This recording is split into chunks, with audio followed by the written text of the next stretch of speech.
Office वगैरह सब चल, ट्रैफिक और सब चीजें कानपुर के क्या हाल है आपके? कानपुर तो बॉस थोड़ा गड़बड़ है अभी। अच्छा। कानपुर जो है वो पहले तो बहुत सही था, लेकिन जब से ये अनलॉक हुआ है तब से केसेस बढ़ रहे हैं, रोज बढ़ रहे हैं। प्रॉब्लम तो बढ़ ही रही है, लॉकडाउन खुलने की वजह से हर जगह प्रॉब्लम बढ़ रही है। यूट्यूब पे लाइव हो गया है। अच्छा अच्छा अच्छा, ओके, थैंक यू बॉस। तो ज्ञानी बोली यूट्यूब पे लाइव हो गया। राजू जी आ गए? हाँ, यस सर। अच्छा अच्छा sir please go ahead. Raghu ji हाँ स्टार्ट करिए। रवि भाई नमस्कार। नमस्कार नमस्कार भैया, क्या हाल चाल है? ओके। हाँ रघु भाई स्टार्ट करिए, कोई दिक्कत नहीं। Okay okay okay sir. नमस्कार, गुड आफ्टरनून, आप सभी का स्वागत है। आज हमारा वेबिनार जिसका टॉपिक है new ITR forms for assessment year 2021 changes and challenges, ये वाराणसी ब्रांच के द्वारा हम लोग होस्ट कर रहे हैं। आज के हमारे की स्पीकर हैं सीए गोपाल कृष्ण राजू जी जो चेन्नई से हैं, और हमारे पैनलिस्ट जो हैं वो हमारे सीए अरुण कुमार गुप्ता जी, हमारे ब्रांच के चेयरमैन, सीए रवि कुमार सिंह जी, हमारे ब्रांच के immediate past chairman and currently सिकासा चेयरमैन एंड ट्रेजरर। आज हमारे गेस्ट ऑफ ऑनर हैं सीए प्रवीण कुमार सिंघल जी जो नोएडा ब्रांच के चेयरमैन हैं। हमारे दूसरे गेस्ट ऑफ ऑनर हैं सीए अतुल मेहरोत्रा जी, हम सबके बड़े भाई, जो अभी वाइस चेयरमैन हैं CIRC के, हमारे सेंट्रल रीजन के। और हमारे आज के वेबिनार में सेशन चेयरमैन हैं सीए डॉक्टर अमित अग्रवाल जी जो वाराणसी ब्रांच के सदस्य हैं। और आप सभी का स्वागत है, अभिनंदन है। Now I would like to call अपन CA Arun Kumar Gupta ji, chairman of our Varanasi branch, to give his welcome address. Arun ji. धन्यवाद रघु भाई। आज के हमारे guest of honour Shri Atul Malhotra ji, हमारे बड़े भाई, साथ ही साथ CIRC में वाइस चेयरमैन हैं और रीजनल काउंसिल मेंबर भी हैं। भैया आपका स्वागत, अभिनंदन। हमारे दूसरे गेस्ट ऑफ ऑनर हैं सीए प्रवीण सिंघल जी, चेयरमैन नोएडा ब्रांच। भैया आपका भी बहुत बहुत स्वागत और दिल से अभिनंदन। आज के हमारे की स्पीकर जो अब बनारस में भी चर्चित हैं, सीए गोपाल कृष्ण राजू जी। सर वनक्कम एंड बारावरपू, वनक्कम, स्वागत और अभिनंदन। मैं वाराणसी ब्रांच की तरफ से आपको बाबा विश्वनाथ के दर्शन के लिए निमंत्रित करता हूं। वह आशा करता हूं कि आगे आने वाले समय में आप हमारा निमंत्रण स्वीकार करेंगे। इस वर्चुअल CPE मीटिंग के session chairman CA doctor Amit Agarwal ji, sir आपका भी स्वागत करता हूं। ब्रांच की managing committee CA Aura Foundation के सीए धर्म सिंह जी, ऑनलाइन उपस्थित ICI के सदस्यगण व यूट्यूब चैनल पर उपस्थित ICI के सदस्यगण व स्टूडेंट, आप सभी का स्वागत व दिल की गहराइयों से आप सभी का अभिनंदन। आज का topic new ITR form for assessment year 2020-21 changes and challenges. केंद्र सरकार ने हाल ही में घोषित आर्थिक पैकेज में आयकर रिटर्न दाखिल करने की नियत तारीख को 30 नवंबर 2020 तक बढ़ा दिया है। आमतौर पर आयकर विभाग अप्रैल के पहले सप्ताह में ITR के फॉर्म को अधिसूचित करता है। हालांकि इस वर्ष कोविड-19 के कारण विभाग ने मई के अंतिम सप्ताह में सभी ITR फॉर्म को अधिसूचित किया। आयकर विभाग ने ITR फाइलिंग की यूटिलिटी के बिना ही फॉर्म को अधिसूचित किया है। इस प्रकार एक करदाता तब तक रिटर्न फाइलिंग नहीं कर सकता जब तक कि रिटर्न फाइलिंग की सुविधा यानी यूटिलिटी फाइलिंग पोर्टल पर उपलब्ध न हो। मैं वाराणसी ब्रांच के सभी सदस्यों से को इस बात से अवगत कराना चाहता हूं कि CPE कमेटी ने नई CPE गाइडलाइन जारी की है, जिसमें यह बताया गया है कि वाराणसी ब्रांच के जुरिडिक्शन में आने वाले सभी सदस्यों को स्ट्रक्चर CPE के लिए वाराणसी ब्रांच द्वारा आयोजित वर्चुअल CPE मीटिंग के जरिए CPE पूरी करनी होगी। अन्य ब्रांचों ऑब्लिक स्टडी सर्कल या उनको CPE क्रेडिट नहीं मिल पाएगी अगर वो किसी दूसरी ब्रांच या स्टडी सर्कल को ज्वाइन करते हैं। ये रूल तब तक लागू रहेंगे जब तक नए नियम CPE कमेटी लागू नहीं करती। अंत में मैं सभी सदस्यों से निवेदन करता हूं कि सरकार के नियमों का पालन करते हुए स्वस्थ व सुरक्षित रहें। बाबा विश्वनाथ की नगरी से एक बार पुनः आप सबका वणक्कम व वारावरकू। धन्यवाद। रघु जी। थैंक यू अरुण जी, आपने सभी का स्वागत किया। मैं आगे बढ़ने से पहले बस एक सामान्य जानकारी देना चाहूँगा। हमारे कुछ अटेंडीज ने अपना नाम नहीं नोट किया है ज्वाइन करते समय। उनके फ़ोन के नाम आ रहे हैं, जैसे ओप्पो, वीवो 1920 ऐसा। तो उनसे रिक्वेस्ट है कि आप अपना रियल नेम डाल दें, क्योंकि ये अटेंडेंस अपलोड करते समय will get in some problem and trouble. हो सकता है कि उनके अटेंडेंस ना चढ़ सके। Thank you. अब हम चाहेंगे हमारे ब्रांच के इमीडिएट पास्ट चेयरमैन, जो बहुत ही डायनामिक और बड़े पॉपुलर हैं, और करेंटली सिकासा chairman and treasurer of our branch, ये Ravi Kumar Singh ji, please come on the board and give your welcome address. Ravi ji. धन्यवाद रघु जी। मैं आप सभी लोगों का आज के वर्चुअल सीपी सेमिनार में स्वागत करता हूँ, अभिनंदन करता हूँ। विशेष तौर से कानपुर से क्या कहें, हमारे शहर के ही अपने अतुल भैया जी, आज के स्पीकर गोपाल कृष्ण राजू जी, नोएडा से हमारे मित्र सिंगल जी, आज के सेशन चेयरमैन डॉक्टर भैया डॉक्टर मित्र अग्रवाल जी, और उपस्थित सभी पार्टिसिपेंट लोग। न्यू ITR फॉर्म, आज का जो डे हो गया है, हम लोग सॉफ्टवेयर के युग में जी रहे हैं। एक्चुअल फॉर्म क्या होता है हम लोग तो देख ही नहीं पा रहे हैं। इसलिए अभी सही शब्दों में कहूँ तो मैंने भी अभी एक्चुअल क्या गवर्नमेंट ने फॉर्म नोटिफाई किया है उसे नहीं देखा है, लेकिन आशा करता हूँ कि सही में आया होगा। वो ऐसा नहीं होगा जैसा सितंबर में जिन्हें किया था, नाम सरल किया था और 35 पन्ने का ITR फॉर्म दे दिया था। राजू जी से विशेष आग्रह है पे थोड़ा प्रकाश डालेंगे का फॉर्म आए, पता चला नाम सरल और आ रहा है कठिन क्रिटिकल, उस तरह का है कि नहीं। बाकी आप लोग बाकी सूचनाएं तो अरुण भाई ने दे दिया कि उस लोकेशन पे ही सीपी और आप लोग को अटेंड करनी है जब तक लॉकडाउन या नई गाइडलाइन शुरू होती है। धन्यवाद। आगे के लिए रघु जी। धन्यवाद रवि जी। अब मैं आमंत्रित करना चाहूँगा हमारे CIRC की ही नोएडा ब्रांच के चेयरमैन हैं CA प्रवीण कुमार सिंघल जी, जिनका बड़ा सपोर्ट है हम लोगों के कार्यक्रमों को आयोजित करने में। आप आए और अपना स्वागत संभाषण देकर हमारे लोगों को लाभान्वित करें। प्रवीण जी।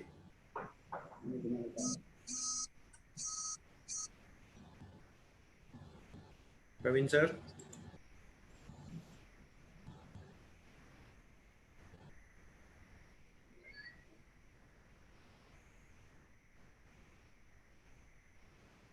फोन कर लीजिए प्रभु जी, फोन कर लीजिए। नहीं है, वो ऑनलाइन है। प्रवीण सर, आवाज आ रही है? अभी तो आवाज आ रही है जी, दो शब्द। Thank you sir. मेरे बड़े भाई CA अतुल मल्होत्रा जी, आज के speaker doctor Gopal Krishna ji, CA Amit Agarwal जी, CA सोमदत्ता जी, CA Ravi Singh ji, CA Arun Gupta ji, CA Amit Kumar Gupta जी और बाकी सभी मेंबर्स ICI के, मैं आप सबका स्वागत करता हूं। और जो अभी भाई ने कहा था, निमंत्रण दिया था विश्वनाथ जी आने का, मैं उसको स्वीकार करता हूं। मैं आऊंगा, मैं आपसे सबसे पहले आप ही को फोन करूंगा कि मैं आया हूं, बाबा के दर्शन करा दूं। और जैसे सबको मालूम है कि ITR रिटर्न फॉर्म भरने की डेट भी एक्सटेंड हो चुकी है, और कर विश्वास विवाद से विश्वास, इसकी भी डेट एक्सटेंड हो चुकी है। और नए ITR फॉर्म्स आए हैं, उसमें एक शेड्यूल D भी आया है और नए नए प्रोविजंस आए हैं जो कि हमें पालन करना है। और जो हमारे स्पीकर हैं डॉक्टर गोपाल कृष्ण जी, मैं उनसे उम्मीद करूंगा कि जो बारीकियां हैं, ताकि हम चार्टर्ड अकाउंटेंट्स जो हमारे भाई हैं वो रिटर्न फॉर्म भरने में कोई गलती ना करें। क्योंकि केवल क्या होता है कि छोटी छोटी गलती की वजह से हमारा जो रिटर्न होती है वो डिफेक्टिव हो जाता है, उसके बाद नोटिस आते हैं और हमें जो मेंबर्स भाई हैं उनको प्रॉब्लम होती है।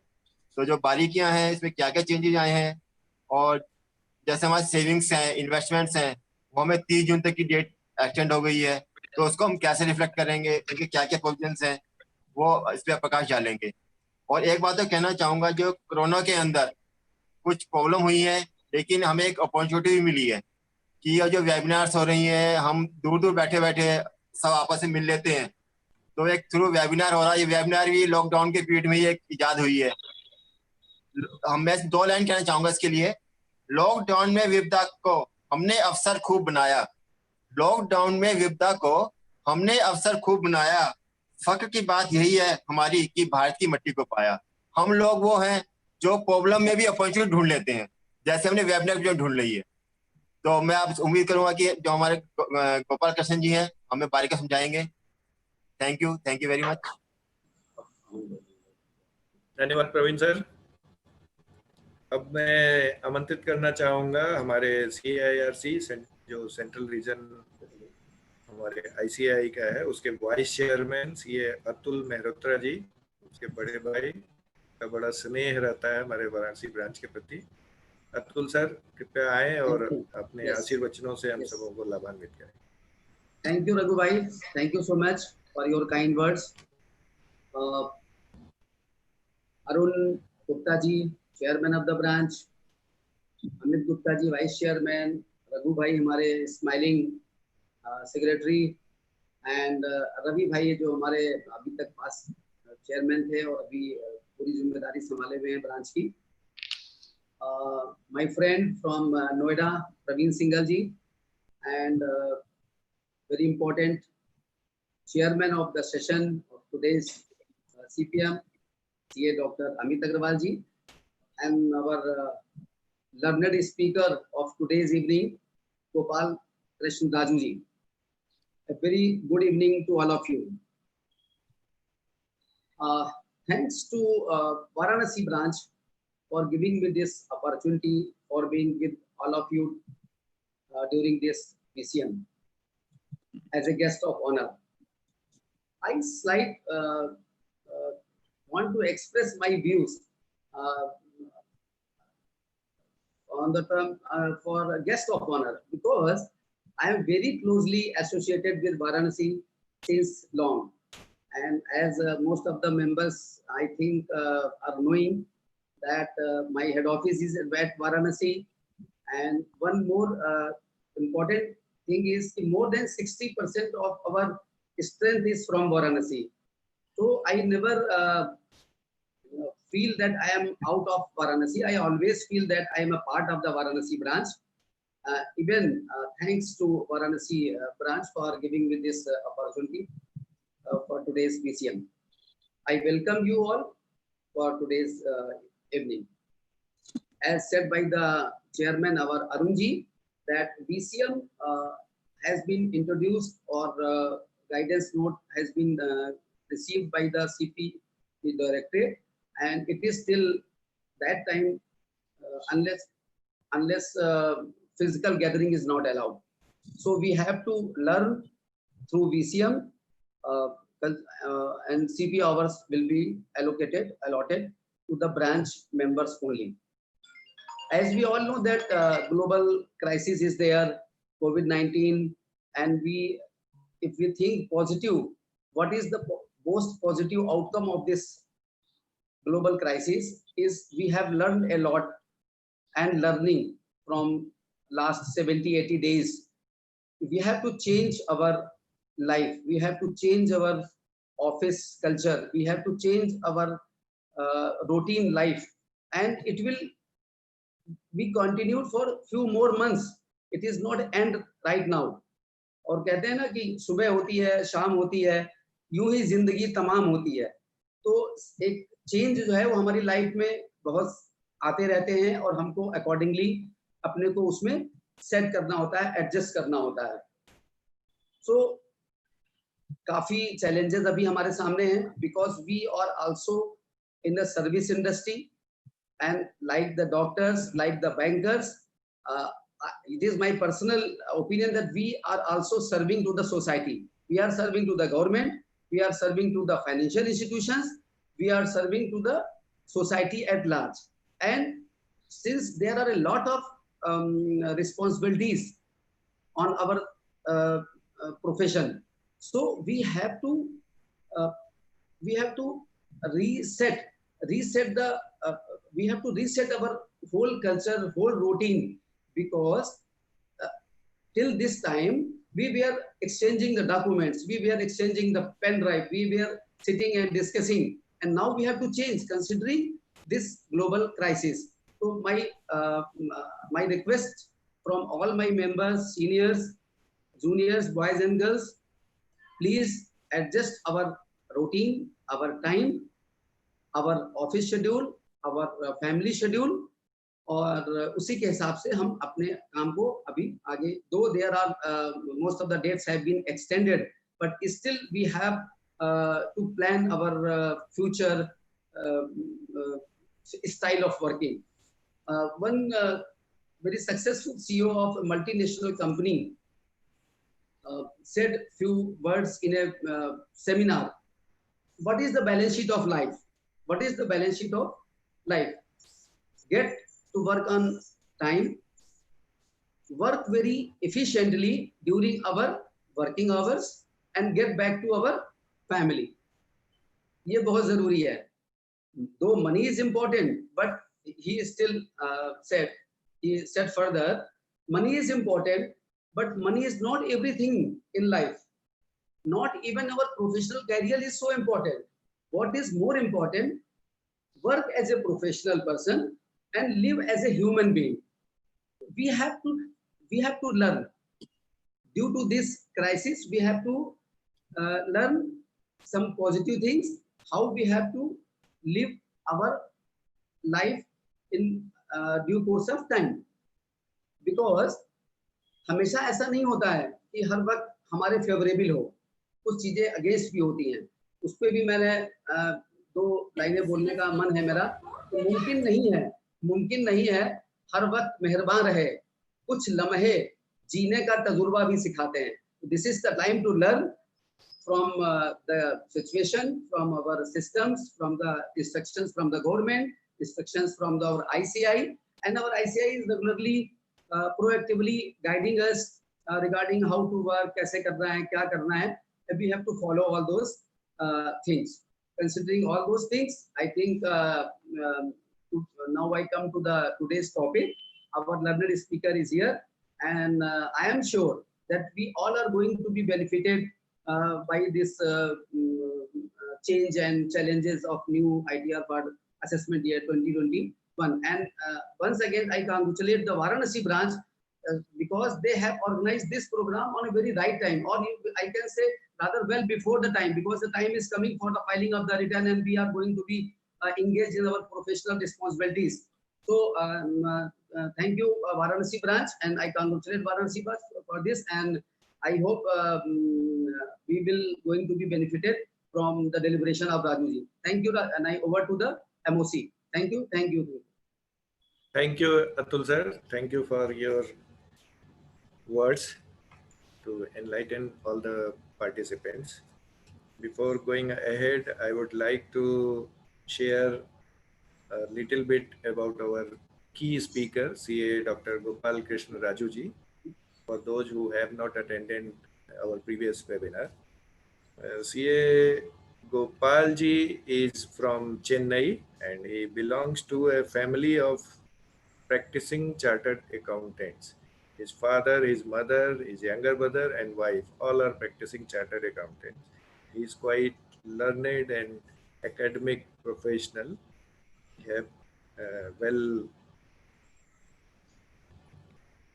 उनकी पकड़ बहुत अच्छी है बहुत सारे सब्जेक्ट्स पे, और आज हम लोग पक्का उनकी डेलिबरेशन से बहुत प्रभावित होंगे और लाभान्वित होंगे.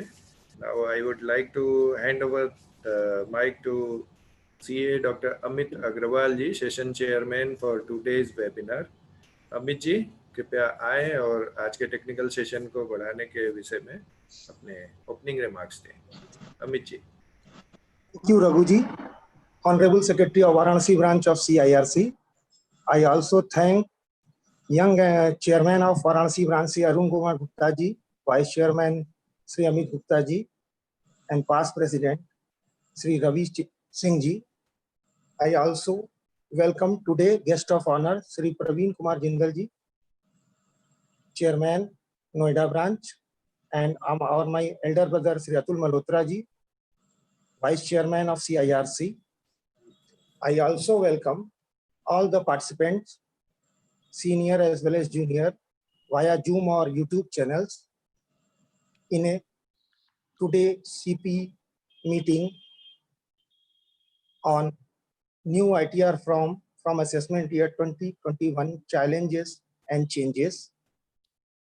I also welcome prominent speaker and my brother, Sri Gopal Krishna Raju ji. He is a very versatile member of our profession. In today's changing scenario of all chartered accountants know the importance of filing the income tax returns, because we as a chartered accountant play a vital role in national building.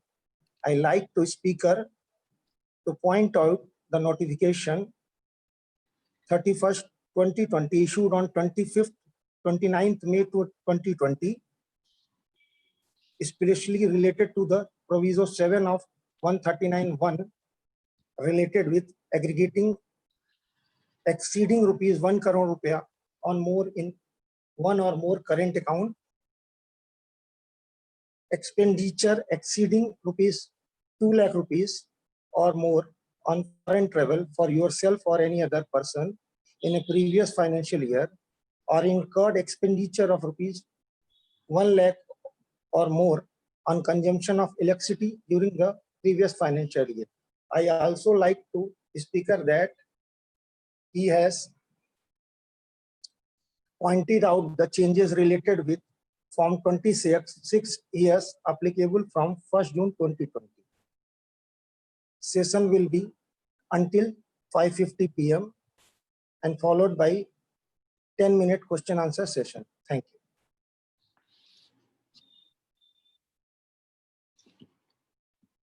सुनाई दे रहा है sir? Hello? Yeah. हाँ एकदम सुनाई दे रहा है। रघु जी? रघु जी? No, Raghuji, you have to unmute. हाँ. Thank you, Amit ji. Now I would like to invite CA Dr. Gopal Krishna Raju ji to start the technical session. Sir, please. Thank you very much. Chairman of Varanasi branch of CARC of ICIC, Arun Kumar Gupta.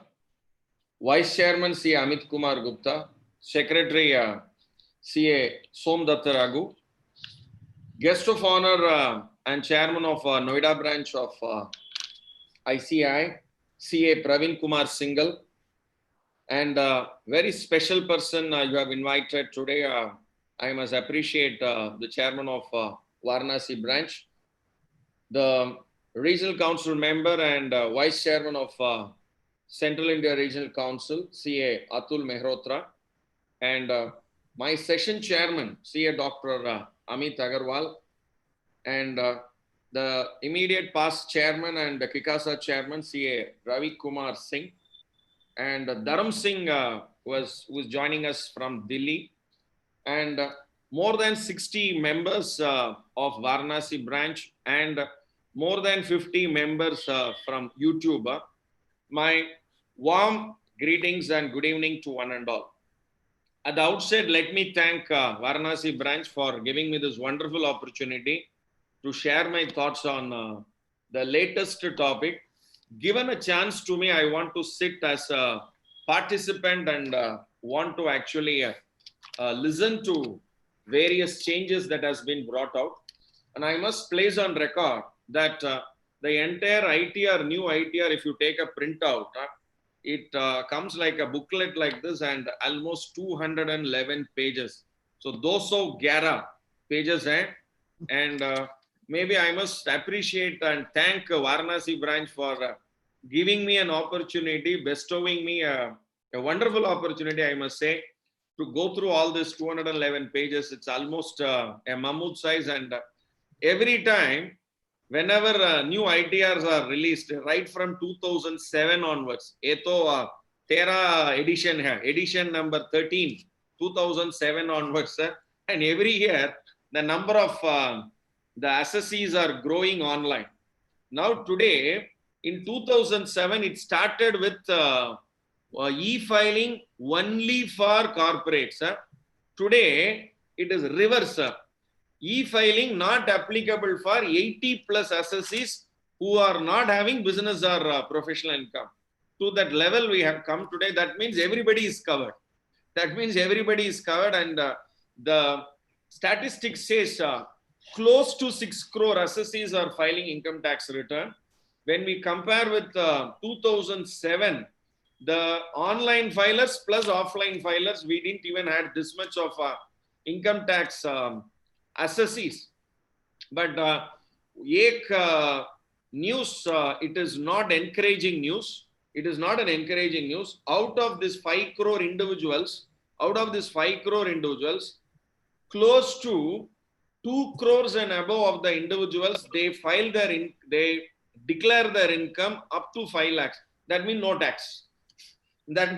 So technically, 1/3 of the income tax filers, they are only filers, but उनका कुछ जवाब ही नहीं है, उनका कुछ मतलब ही नहीं है. So with this brief prelude, I will share my screen to take you to the interesting episode of assessment year 2021 for applicable for financial year 1920. And I must make one point very clear. इस वर्ष तो कुछ अजीब का वर्ष है, because many things have been extended, including the due dates. So I will highlight not the regular routine aspects of ITR, but I will highlight those interesting aspects, important aspects, the aspects which is applicable only for the financial year 1920 and assessment year 2021 with respect to filing of return. And as professionals, where we need to be very clear and update with respect to ITR. Now, the first point which I want to share it with all of you is the numbers have not been changed, but slightly here and there they have done some tinkering, and I'll mention those areas. First point is we need to understand that by individuals, if their salary income or other source income and single property income put together is up to 50 lakhs, then it is ITR. Else they will move to ITR 2. So that is why I will not go into the number part of it. Whenever there is a question that is arisen, at that time I will come to this particular slide, because this is only a reference part, and I'm sure all of us we are clear with this. But I want to first take you to the very, very important point. But this is one point which I'm sure all of you will agree with me, that even though the due date has been extended, we have actually 3 types of due dates. One due date is actually not been extended, that is with respect to transfer pricing audit. So that transfer pricing audit has not been extended. What do you call it as 44AB and 44AE audit? So that is retained as 30th of November 2020. But we have our tax audits has been extended from 30th of September to 31st of October. Only 1 month they have extended. And all the assessees, whether they are coming under the 31st of July, technically next month 31st of July end should have been the last date. So it is due to the pandemic, they have extended the date from 31st of July to 30th of November. And I have a feel that this tax audit date may also get extended from 31st of October to maybe to 31st of December 2020, being the non-auditable entity, when they have the due date of filing of return as 30th of November, possibly it may be still extended. So presently, even though the shutters have been partly opened, it is not fully opened, it is only partly opened. वो तरह-तरह के officers हैं, लोगों still they have not resumed offices. There are offices which used to function full-fledged CA office, today with only chartered accountant alone is there, and that too they say clients don't come to office. You maintain not only physical distance but also office distance. You sit in your office and then make a call, and some management is happening. So this year is going to be very challenging. So we have to start early. That is my first submission and request to my fellow brethren, that the filing work, the whatever the filing aspect and audit aspect, tax audit aspect, let us start early, so that it is, even though pandemic is there, the entire 1920, 11 months there was no pandemic. It was only the last leg of March there was an impact. So therefore, I am sure people will, once they resume, the data will be almost ready, and better to actually complete it before time. So this is point number one. Now let me take you to the next important point. So this is only a slide to give you the comparison between old and new. Good. Now, the session chairman very rightfully have identified this point. So I must thank Dr. Amit Agarwal for giving me that lead. This is the amendment that was, or an insertion, a proviso insertion that was brought in Finance Act 2019, and especially Finance Act number 2, 2019. There they have brought the 7th proviso. Very interestingly, they have brought the 7th proviso. So what they have mentioned, generally the due date of filing of return is the 139(1). This 139(1) also makes it very clear that in case my total income is lesser than the income that do not chargeable to tax, that is not chargeable to tax, so that is 2.5 lakhs. So the moment my income is up to 2.5 lakhs, I need not file return, and there is no obligation. There is no obligation. But there is a proviso to this. Meaning, even if my income is below 2.5 lakhs, I have to file return of income in case I satisfy any one of these 3 criteria. And this 3 criteria is going to be a challenging criteria, because this is the ITR number 1, 2, 3, 4. So we have 7 ITRs, all of you know that. And out of this 7 ITRs, in 4 ITRs, 1, 2, 3, 4, it is made applicable, it is made mandatory. Please look at the first page itself. It will be there in the first page.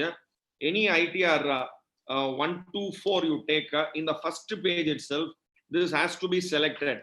Are you filing return of income under 7th proviso to section 139? So this is 7th proviso, provided also that the person referred to in class B, who is not required to furnish a return and who during the previous year satisfies any one of this condition, shall furnish a return on or before due date. And now the due date is actually November 30th. So are you filing a return under 7th proviso under 139(1), but otherwise not furnished, required to furnish return of income? That is, my income is below 2,50,000, but I am coming under these 3 category. Maybe if my total income is about 2.5 lakhs, I am mandated by 139(1). So I have a feel that maybe this is a net. I will not use a word called trap. This is actually a net to actually filter those probable assessees, who have not been an income tax filer, but they are doing some very good amount of activity or turnover. And this is a point I want to mention, that there is a recommendation every year, and I will also take the help of our vice chairman of CIRC, CA Atul Mehrotra. I am sure he will also be agree with this, that every year Institute of Chartered Accountants of India, in our pre-budget memorandum as well as post-budget memorandum, there is a recommendation by the Direct Tax Committee. And what is that recommendation?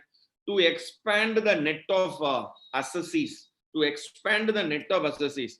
Our Pradhan Mantri Modi ji कहेंगे हमारा देश तो 130 करोड़ का लोग हैं and इस पे 5 crore slightly above 5 crore taxable, I mean income tax filers हैं. Please understand the difference between income tax filers and income tax payers. The number is close to 6 crores. It is income tax filers, and the number will still increase by adding these 3 criteria. Additionally, the net is going to expand, the filers is going to increase. But whether this will increase the revenue part of the income tax department depends upon the professionals, because ये 3 सवाल पूछना है.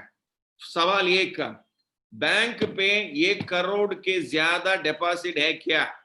Have you deposited amount or aggregate of amount exceeding 1 crore or in 1 or more current account? Please look at these words. So this is what I want to actually refer here. Please look at this, guys. Deposited amount or aggregate of amount exceeding 1 crore rupees in 1 or more current account. So savings bank is excluded, number 1. Second, deposit is only mentioned. They have not mentioned whether it is cash deposit. So very interesting, guys, very interesting. So my turnover should be above 1 crore. That means my credit side, deposit an amount or aggregate of amount. Who during the previous year has deposited an amount or aggregate of amount exceeding 1 crore rupees in 1 or more current account. So my current account turnover, if it is above 1 crore, maintained with the banking company. So yahan, please be very clear. They have not mentioned whether it is a credit to my account. It is only mentioned as depositing an amount or aggregate of amount exceeding 1 crore. They have not mentioned cash deposit. So therefore, credits, if my credits in my current account is above 1 crore, I am squarely covered under this particular proviso. So therefore, current account means any individual, sole proprietor, the moment it says current account, sole proprietor, he will actually file his return of income, koi bhi naam ho, Mahalakshmi Enterprises, Varanasi Enterprises, so Babunath Enterprises, whatever may be the name, it will ultimately be linked only to the respective individual PAN. So the current account, even though it is with respect to some Udyogadar memorandum, they would have taken, and based on that, the name will be in the name of some trade name. Ultimately, the PAN number given to that particular trade name is only with respect to that individual. So therefore, here, this is very interesting, and I want to make one more observation here. All this will be captured actually in the specified financial transaction. There are actually, you have very many number of specified financial transaction mentioned in 285BA. In 285BA, they have mentioned 5 types of specified transaction. What are they?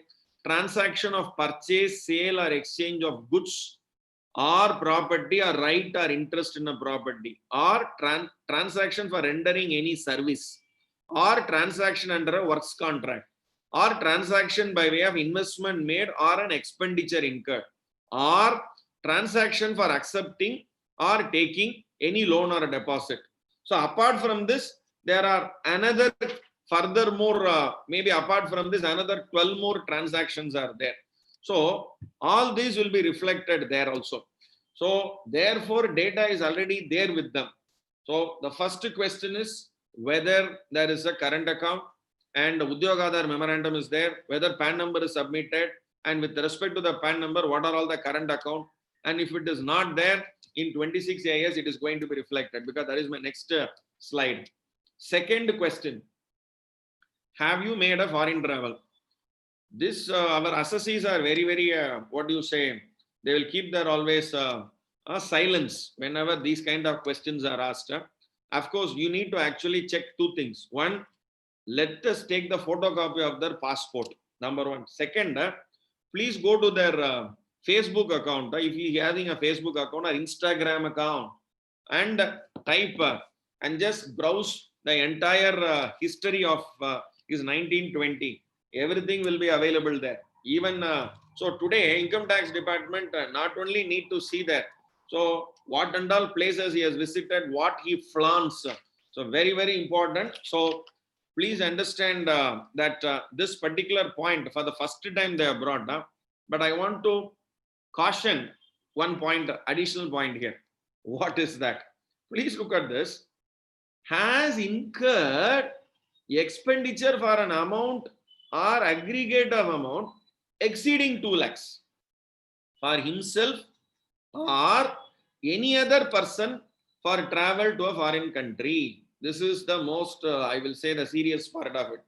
And an extension of this Finance Act number 2, 2019 has been brought out in Finance Act 2020 also, where there will be tax collection at source that has to be done by the respective travel agent. Whenever the travel cost, that is called the tour operator, But of course, post to Corona, that particular section, whether it will have a relevance or not, it will take some more months and years actually for relevance application of this. But the extension of this particular provision is the TCS provision, which has been brought in Finance Act 2020. So let us focus our attention, guys. Two aspects where the assessees has to be very clear. That number one, the passport entry, and I am sure passport entry will be the fundamental proof. Second, the payment to the respective travel agent. Now, whether it has been paid, so if it is there in passport, how it is corroborated with respect to the bank accounts, or whether he has made the payment by other than by bank account. So that has to be corroborated. So very, very important point.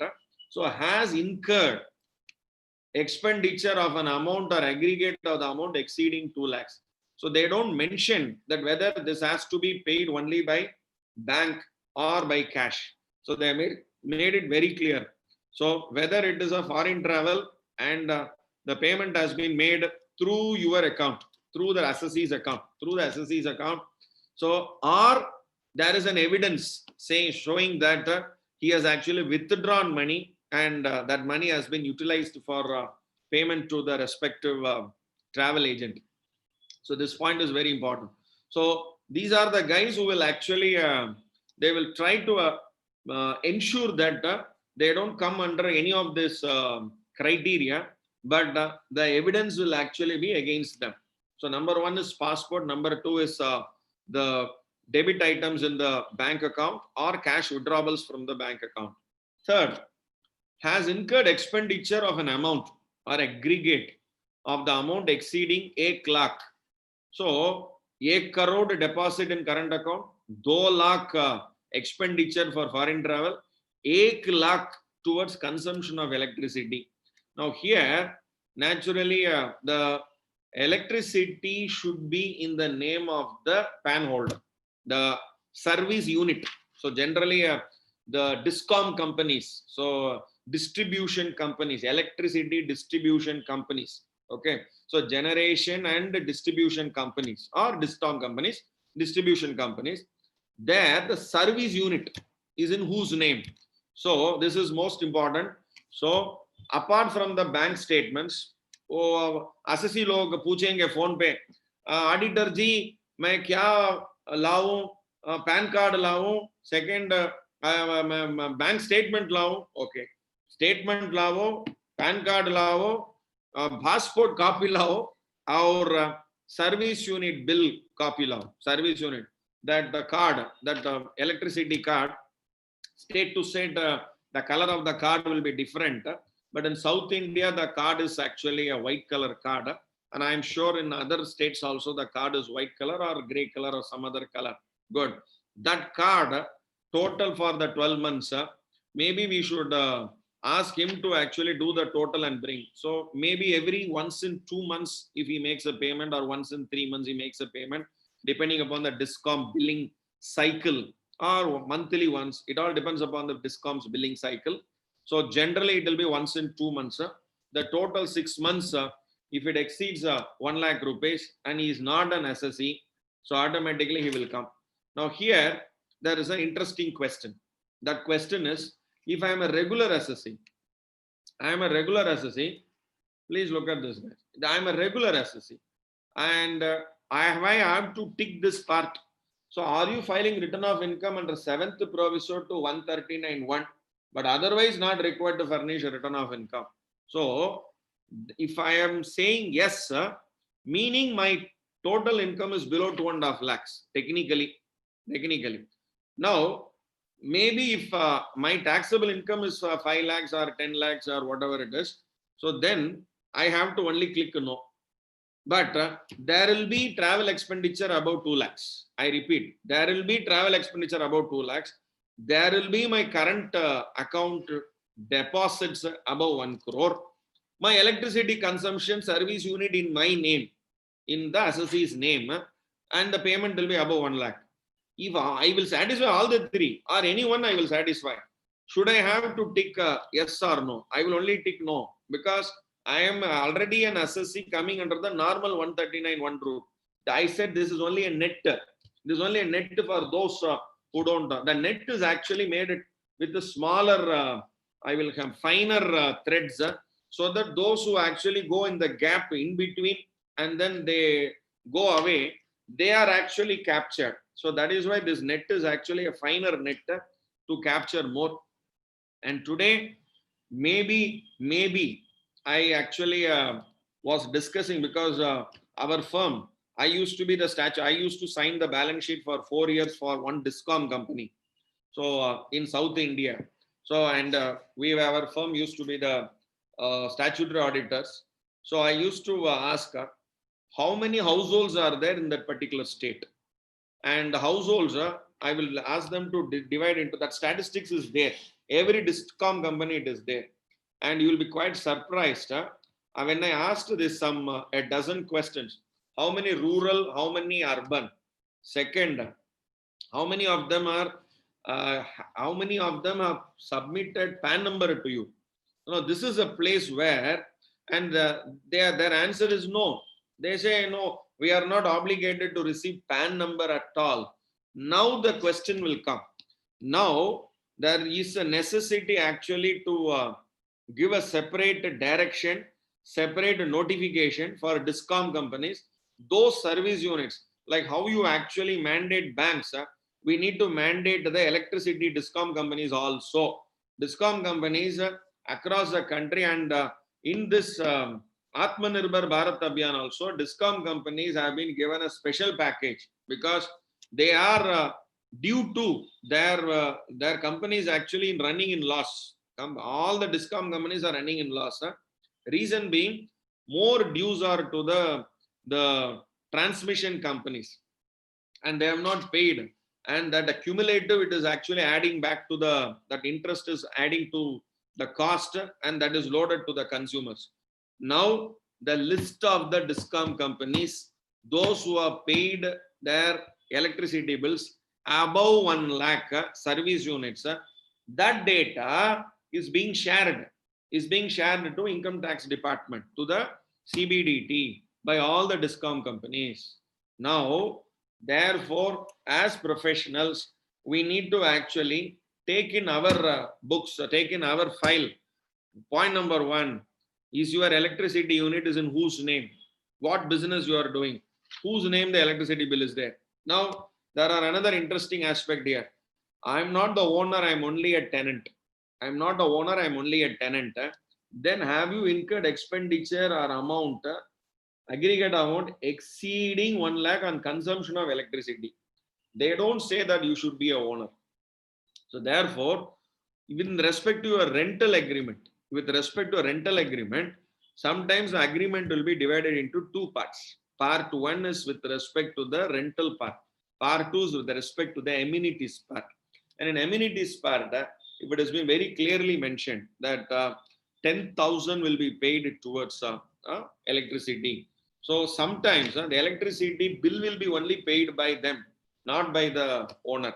So there are 2 things. Either bill will be paid as a fixed cost or as a variable cost, whatever it is, or it is recovered by the respective owner. So we need to actually understand how it functions and what is the documentation he has total and how it is recorded in his books of accounts. So all this will actually, in his books of accounts, electricity expenditure will be there. Please look at the last year electricity expenditure, this year electricity expenditure. And electricity expenditure is above 1 lakh last year. This year in books of accounts, what is it? So the entire game is actually clear for you. And most important, the government is already got data from all discom companies, those who have paid, those owners who have paid more than 1 lakh. Now this data is already there with them. Now this data may or may not serve purpose. That is the next part, but that is a starting point with respect to them. Now the next starting point for the government is to connect this with the respective PAN number. So that is where the concept of income from house property in 2007, when the forms was introduced 13 years back, 13 saal pehle, when the forms was introduced, wo form pe, if you look at it, there was no question about the PAN number of the tenant, nothing. Now all these data have been asked. So one by one, I will introduce those interesting changes also that has been brought out. Next, this change was not expected at all. Actually, this change was not expected so fast. It was expected, but not expected so fast. Why? What is it happening? What is this? Please look at this section number 285BB. 285BA is your specified financial transaction. 285BB is your annual information statement. So slowly the 26 AS form number, it started with a very lighter note that instead of form number 16 and form number 16A, you need not submit, because many of the seniors are there here. You will actually appreciate that 7-8 years back or 10 years back in 2007-8, manually when returns were filed, that original form 16A has to be filed those days and all. So we have crossed all those days, and today 16A is not required. So everything is reflected in so वो तो दुगना काम है. So 2x किस लिए I need to actually take that and this and all. So that reconciliation is actually a mundane exercise, so not required. So अभी तो एक ही तरीका है, वो तरीका है 26 AS is final. Now slowly and steadily this 26 AS has been enriched over a period of time without knowing they have enriched. What was the enrichment that they have done? The first enrichment is they brought the immovable property transaction. Very interestingly, immovable property transaction. Technically, 26 AS is only a credit statement. I repeat, guys, technically 26 AS is only a consolidated tax credit statement. But slowly, they brought the immovable property transactions also inside it, because in a immovable property transaction, there will be an element of the TDS. When the buyer actually makes the payment, he is supposed to actually deduct that 1% part. So slowly they brought it, and by bringing that part, that 99% is actually opened up. So which is actually a big bonanza for department. So that is how this 26 AS Vikram or Betal story.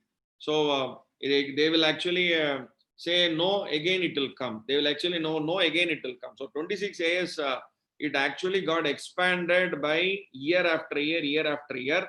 And the story now is this. Please look at this. 28th of May, we have got this notification. Very interestingly, this notification they have brought up, and they have omitted Rule 31AB and introduced rule number 114H. And after 114H, they have introduced a new rule called as 114I, because, and they want to call this as annual information statement. And what is Rule 31AB? Rule 31AB is your annual consolidated tax credit statement. And please look at this, guys. This has actually 6 parts. And please look at this. Upload in the registered account of an assessee an annual information statement in Form 26AS. So previously Form 26AS was called as an annual consolidated credit statement under 203 AA. Now 26AS will be called as a annual information statement, not annual consolidated credit statement. It was annual consolidated credit statement as per Rule 31 AB. Now it is as per Rule 149. It will be called as annual income information statement. So, except mole in my hand, right hand, mole in my neck. So, except that part, Sabi financial horoscope and the chartered accountant or the tax consultants, tax practitioners, they are going to have a field day because number one, the entire transaction, it is now going to become transparent. It's already become transparent. I had two kind of opinion, maybe two kind of understanding when this particular notification came. This notification came in 28th of May 2020. Okay, and they have said it is applicable from 1st of June 2020. 1st of June 2020. Now, when they say 1st of June 2020, please look at this. They say, which is in possession within 3 months from the end of the month in which the information is received by him. Now, I was under the impression that 3 months from the end of the month in which the information is received by him is actually 3 months means your April, May and June. But technically it is applicable from 1st of June means when they have the information, that means March, April and May. So I was presuming that it is only applicable for financial year 2021. But the what do you call it as the mystery in this notification is they have applied this even for the previous financial year, and nicely, subtly, and in the what do you call it as the melee of corona pandemic and COVID-19 pandemic, this notification has come and boom, it has actually made the transactions of assessees transparent now. Please look at this, guys, and while preparing an income tax return or while computing the memorandum of total income, these 6 pointers are very important. What is number one? Number one is already known to us. Information relating to tax deduction or tax collection at source. It is already known. It is an existing pointer. So, from where and all the TDS came, from bank it came, from employer came, from client it came, all this will be there. Information relating to SFT. And just now I mentioned what are those 5 specified financial transactions. Number one, that is mentioned in 285 capital B, capital A. Transaction of purchase, sale or exchange of property, a right or interest in a property. This is number one transaction. Number two, transaction for rendering any service. And number three, transaction under a works contract. Number four, the transaction by way of an investment made or an expenditure incurred. Number five, transaction for taking or accepting any loan or a deposit. And what are all other transactions? Cash payments or purchase of bank draft aggregating 10 lakh or more in a financial year. Similarly, cash deposit in one or more account other than a current account under time deposit, that means fixed deposit, 10 lakh or more. And another point is credit card payment made by any person, either in cash or in any other mode, aggregating 1 lakh or more in cash or 10 lakh or more by any other mode in a financial year, that is 1920. So like this, similar receipts from any person for acquiring bond or debentures, that is with respect to the financial institution, again 10 lakh or more. So all these are specified financial transactions, and the list goes on. There are actually 18 transactions. Information relating to payment of taxes, it is already there. So second point is what you need to actually focus. It was already there. Now the point which we had in the previous financial years or assessment year, that means up to assessment year 1920, we used to actually get this specified financial transaction from maybe his bank statement, or unless another he opens his mouth, one or two will be visible in the 26 years, not all the transactions. Now they made it all transactions, which is, please look at this, they made it very clear that whatever, that is why you have to read this 285 BB.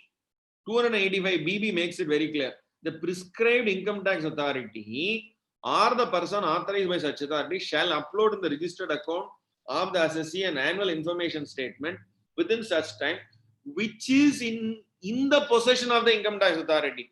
No, which is in the possession of the income tax authority is all this information. Now, previously, at the time of scrutiny, at the time of limited scrutiny, the data will be with the income tax officer. There is one bank statement which you have not disclosed. Okay, I will go and ask my client. Client, there is one bank statement which you have not disclosed. वो bank statement है, सो वो print out लेके आओ. वो print out पे क्या है? वो प्रिंट आउट पे 1.5 लाख रुपए का कैश डिपॉजिट है, तो वो प्रिंट आउट मैं दूंगा. So then the officer will say ये बैंक अकाउंट नहीं है. ओ माय गॉड, ये नहीं, he will not reveal the bank number, bank account number. So again I will go there.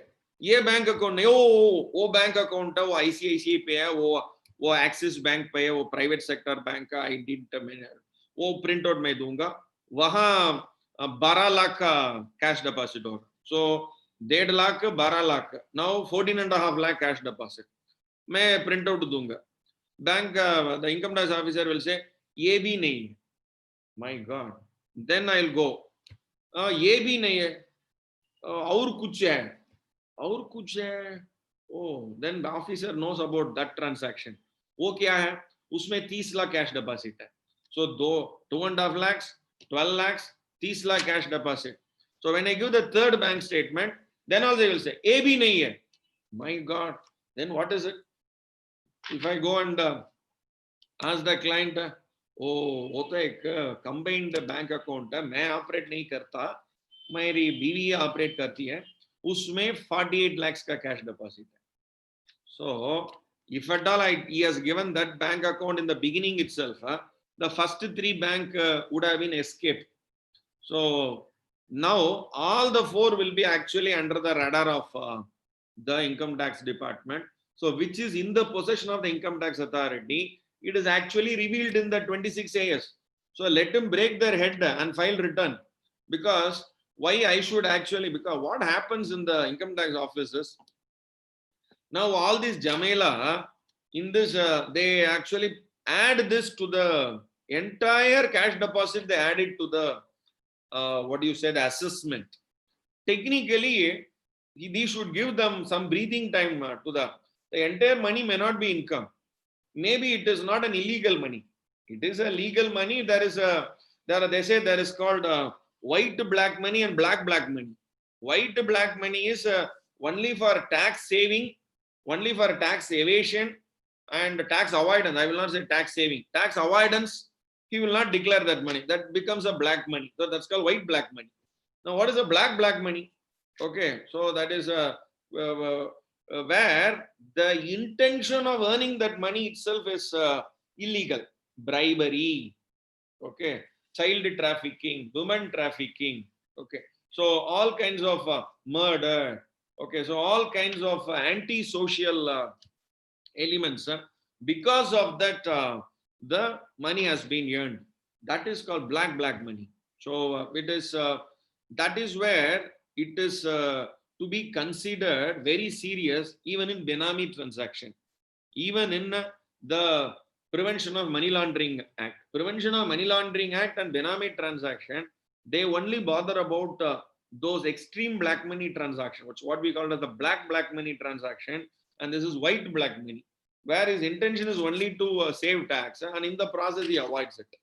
So very interesting point here. Since already the information is with the income tax department, कुछ इसमें छिपाने की बात क्या है?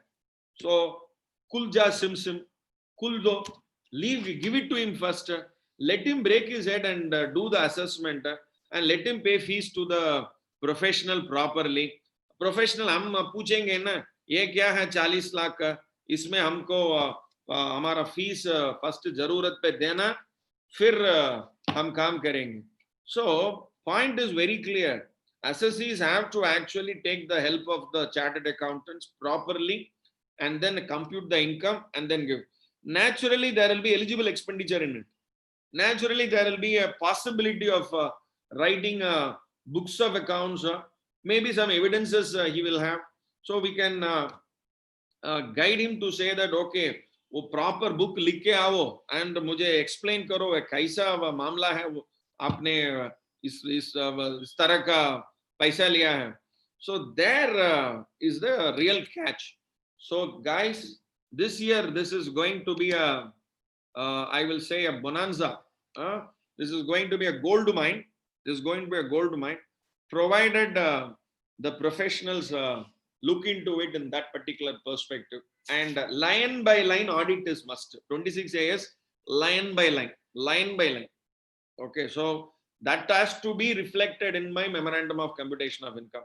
So this year's memorandum is going to be very challenging, and this 211 pages of income tax return is I always keep this book next to me in my table, and every day I used to read minimum 1 page, 2 page my read karunga, so that I understand what the form is all about. And at the time of filing, the boys and girls of my office actually will ask, okay, ये क्या करें, ये कहाँ डालें, ये कौन सा cell पे डालें, last year cell is PCR नहीं है और कुछ number है. So all this will come. So now I have the last another 20 to 25 minutes. Quickly I will tell you what are all the other main changes. Good. Now this is a important change. All of you know about it.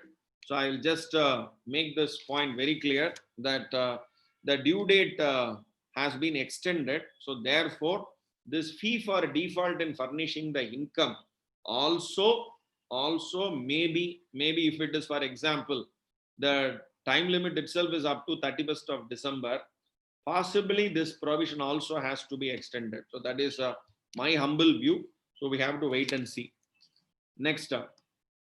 There were a lot of what do you say, WhatsApp messages and social media messages that income tax return forms are going to ask passport data. Okay, so when I actually read the forms, downloaded and read the forms, I am not able to see that. Okay, so the income tax forms released do not ask for passport details of a taxpayer. But this was actually the press release that they will be asking, because this is how it started way back exactly 4 years back.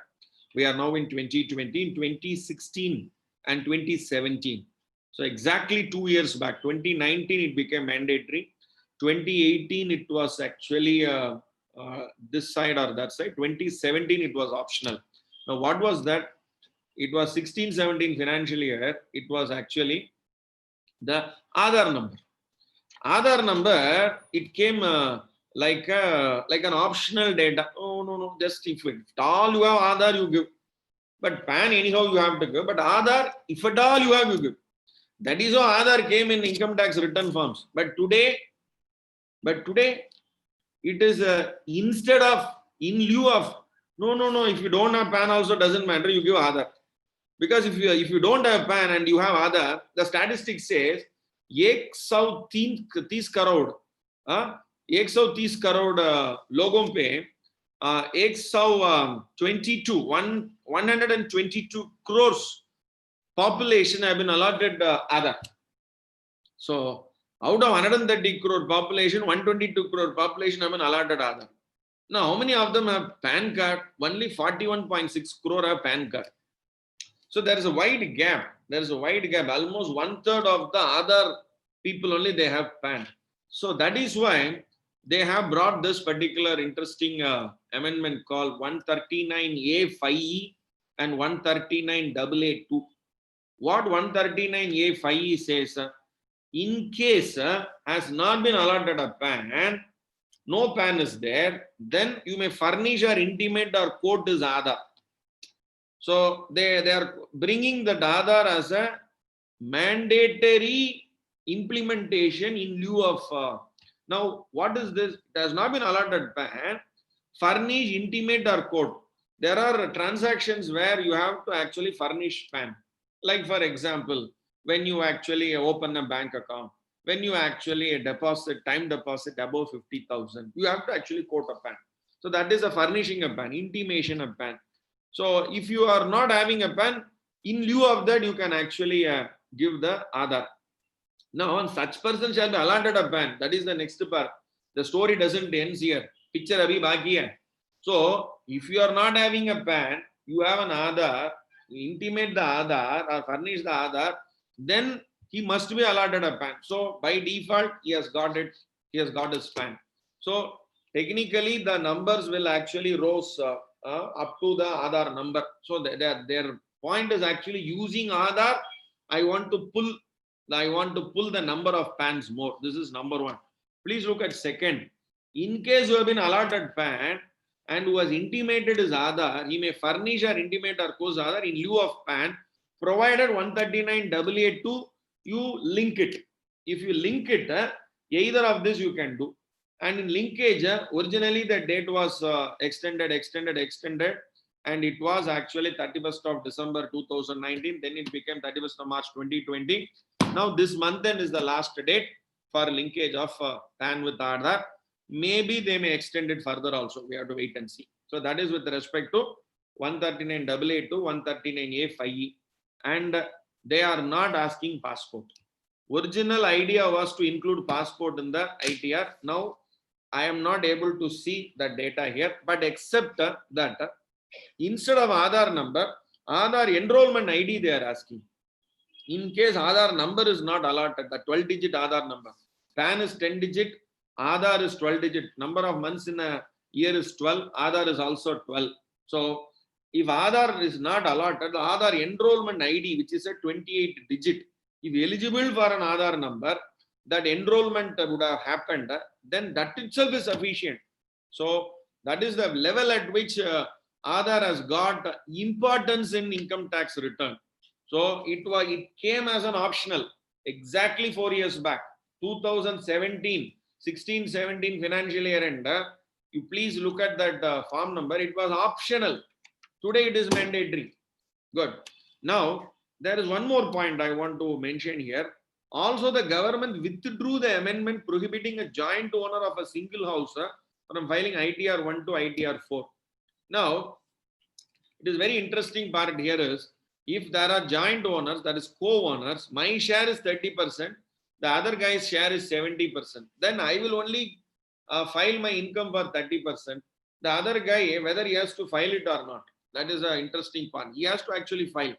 The government withdrew the amendment prohibiting a joint owner of a single house from filing ITR 1 or ITR 4. It is only single house.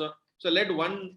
Now, this is actually a very interesting part. Whether it is one house or two house, joint owner means both of them have to file the return of income giving their percentage. So therefore, they are mandated that also in the income tax return. I'll show you that respective place also. One by one, I'm going to refer the place now. The first part, in case an individual has a brought forward or carry forward loss under the income or house property, he cannot use ITR 1. He has to only go for ITR number 2, because that BFLA, SILA, BILA, what is that called as current year loss adjustment, brought forward loss adjustment. So schedule SILA and BFLA, CYLA and BFLA is only applicable from the ITR 2 onwards. So therefore ITR 1 you can't do that. Then this form is very this what do you call it, a schedule is totally new. Why the schedule is new? Thanks to COVID-19 pandemic. Now there was an announcement that was made in 27th of March 2020. There was a COVID regulatory package announced by Reserve Bank of India. Immediately the same day, there was another announcement by our Honorable Finance Minister that there are certain extension of time that was given, because the 80C, let us take a section like 80C.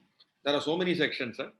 80C, if you have to make an investment, the last date for payment of your investments for eligible to claim the deduction under your 80C, you have to make the payment before 31st of March. So therefore, there was an announcement that the date from 31st of March will be extended to 30th of June 2020 for all these sections. For all sections, ADC, National Pension Scheme, okay, so your Mediclaim insurance, educational loan interest, everything. So even a donation pertaining to 1920, you can make a donation in this 3 months, and you can claim that as an expenditure last year. So that is why they have given this column. This column is new. Now, please make this point very clear that this column, look at the second column. What is the eligible amount of deduction during 1920 as per Part C deduction and taxable total income? Now, this column 2 will be what amount? Column 3 will be what amount? Look at column 3. Deduction attributable to investment expenditure made between 1/4/2020 to 36/2020 out of column number 2. Now, you would have actually made expenditure in 2 parts. For example, you would have not spent at all ADC. Let us assume you have not done ADC. 1.5 lakhs you have not invested. Then, are you claiming that 1.5 lakhs when you are spending? You are spending today only. What is 12th of June only you are spending? You are actually making that payment, and you are claiming that as a deduction for financial year 1920. So in column 2 you have to put 1,50,000.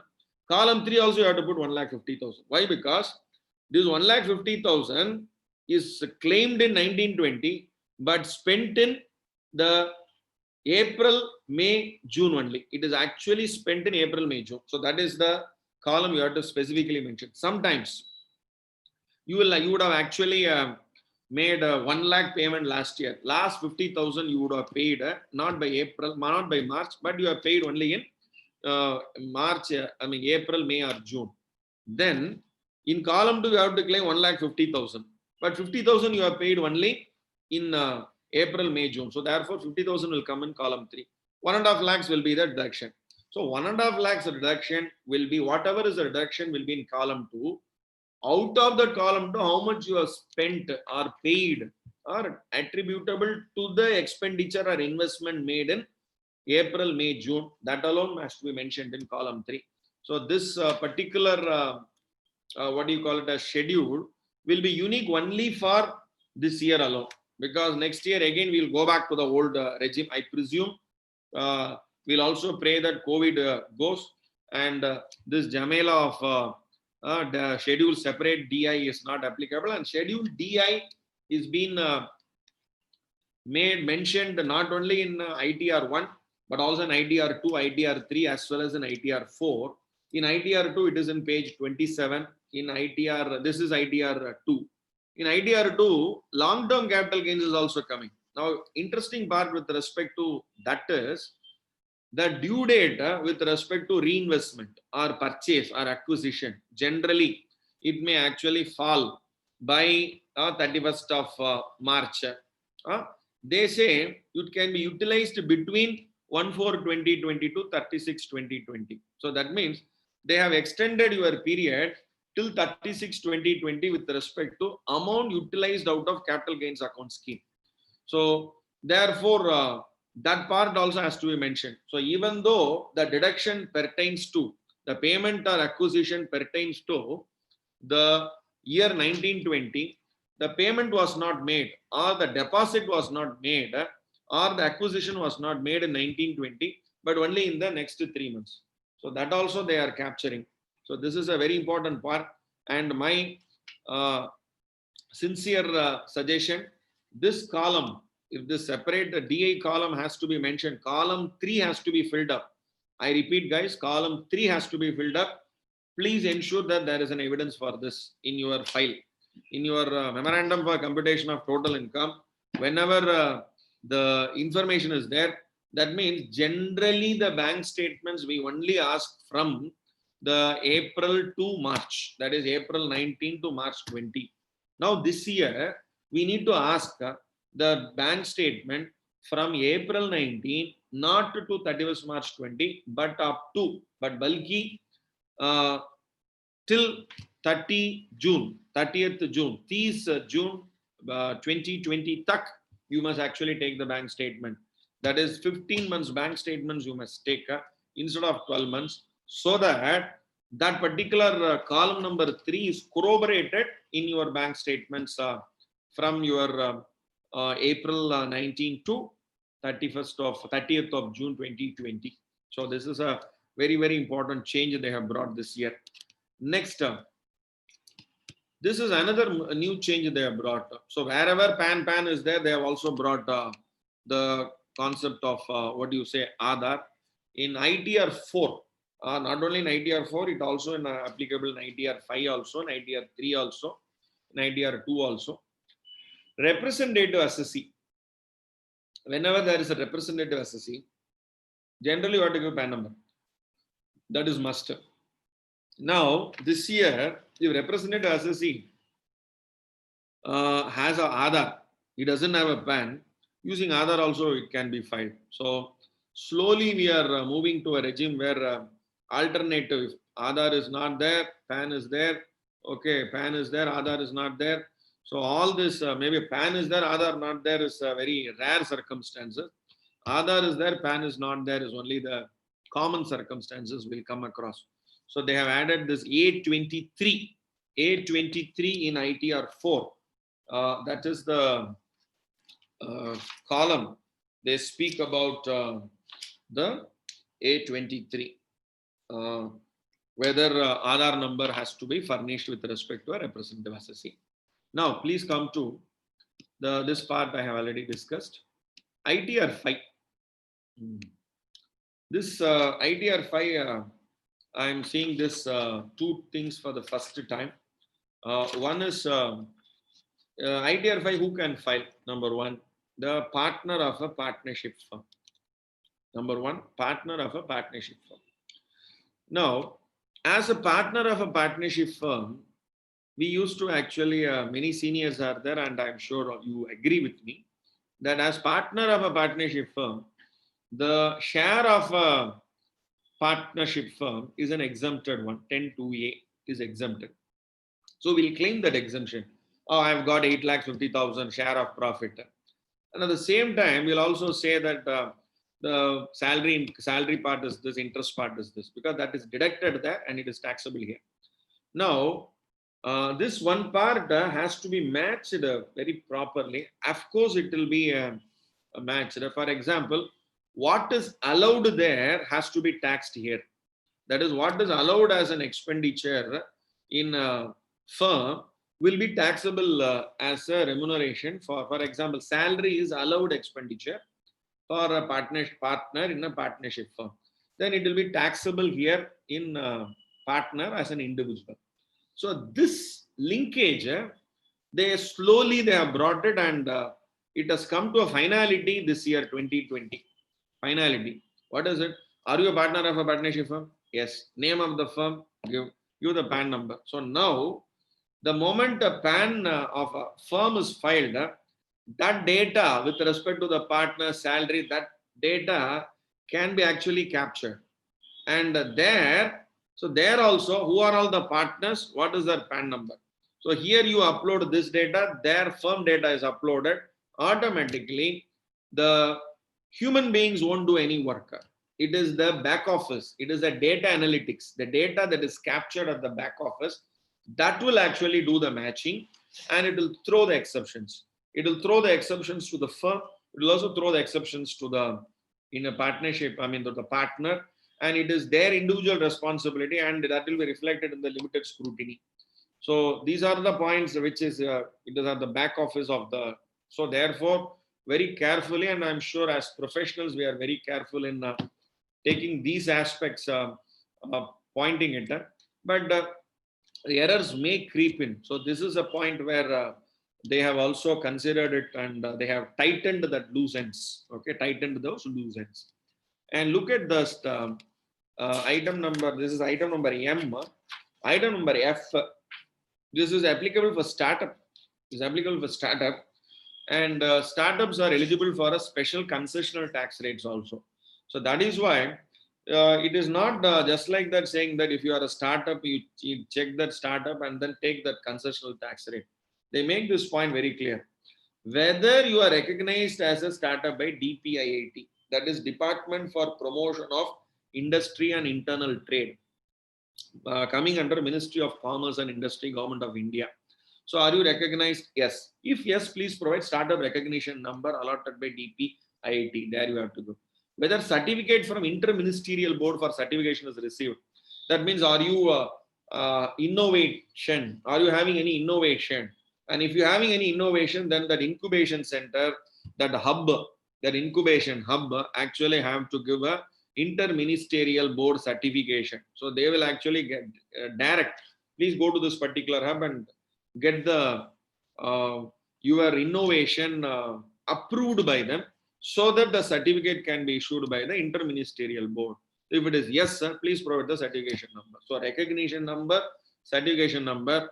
Without that, the concessional tax rate applicable for the extension applicable for the startup companies.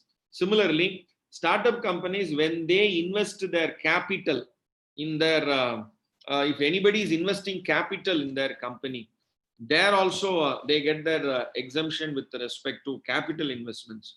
So all this is possible only when yes is checked and the respective recognition number and certification number is actually entered inside.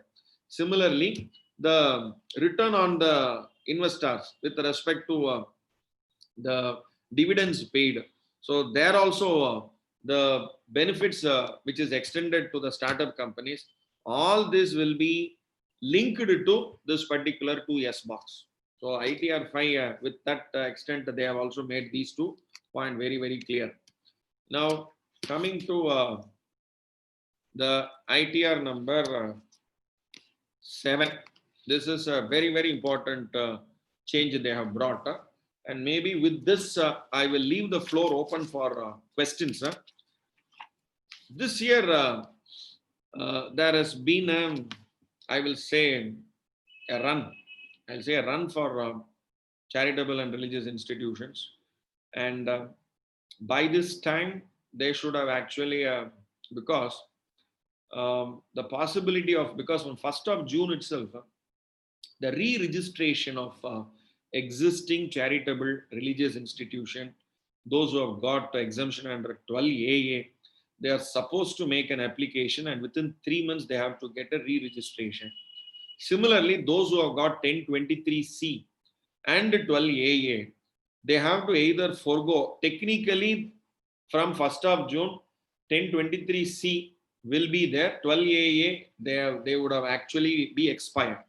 And if they want 12AA to be there, then they need to apply fresh and retain 12AA by foregoing 1023C.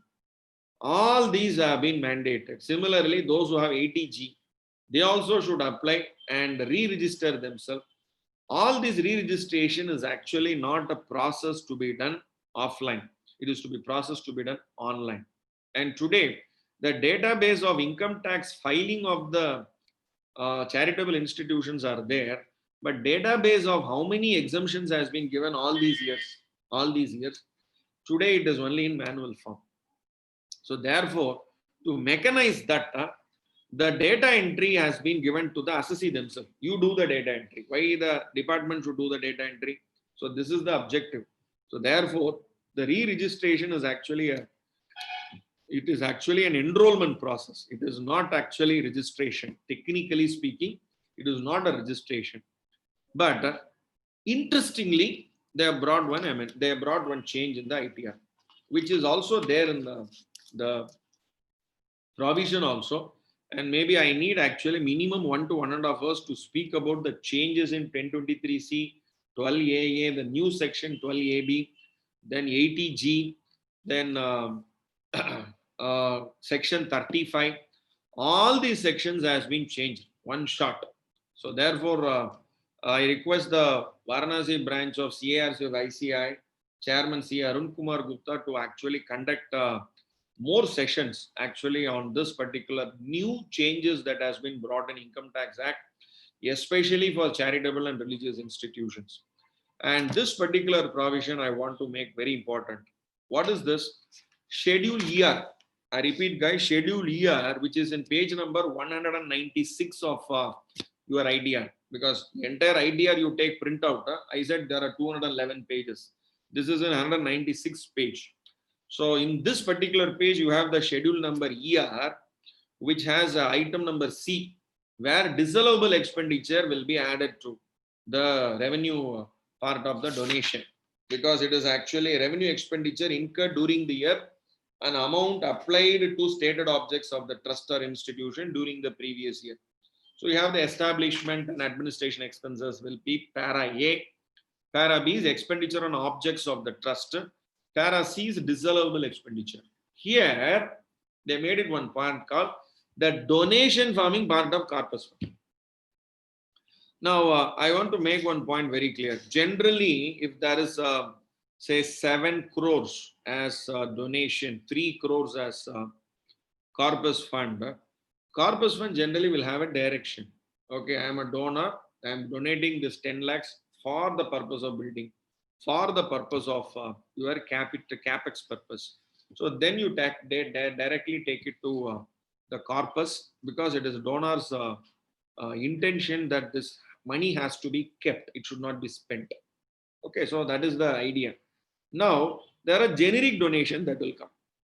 The generic donation, you cannot convert to corpus. There were times when I am sure many of the senior members will agree that there used to be a lot of argument and a lot of case laws also, for and against both are there. Now it is well settled law. Now what is it? In case of say 3 crore is very clear that it is corpus. Out of 7 crores, the expenditure is only actually 5 crores. The balance 2 crores becomes surplus. So what they will do, this 2 crores also, they will actually account it as a corpus and deposit it. So there will be in bank, there will be deposit. And if at all the document was asked for, where is the, how it is 5 crores has become corpus, only for 3 crores corpus will be there. The balance 2 crore will be disallowed expenditure. Now, technically, I am not at all debited to P&L account. I am not actually 7 crore donation, 2 crore debit to P&L and then take it to a corpus. It is not like that. So I have actually reduced my corpus of 2 crores from my normal donation, and I have directly taken it. So here, this donation forming part of corpus fund, it is a very, very interesting part. It is actually double whammy. You have actually showed you have not considered that to be a donation part. So technically, this donation forming part of corpus fund should have been a normal donation, but it has been parked as a corpus without any direction, without any specific direction from the respective donor.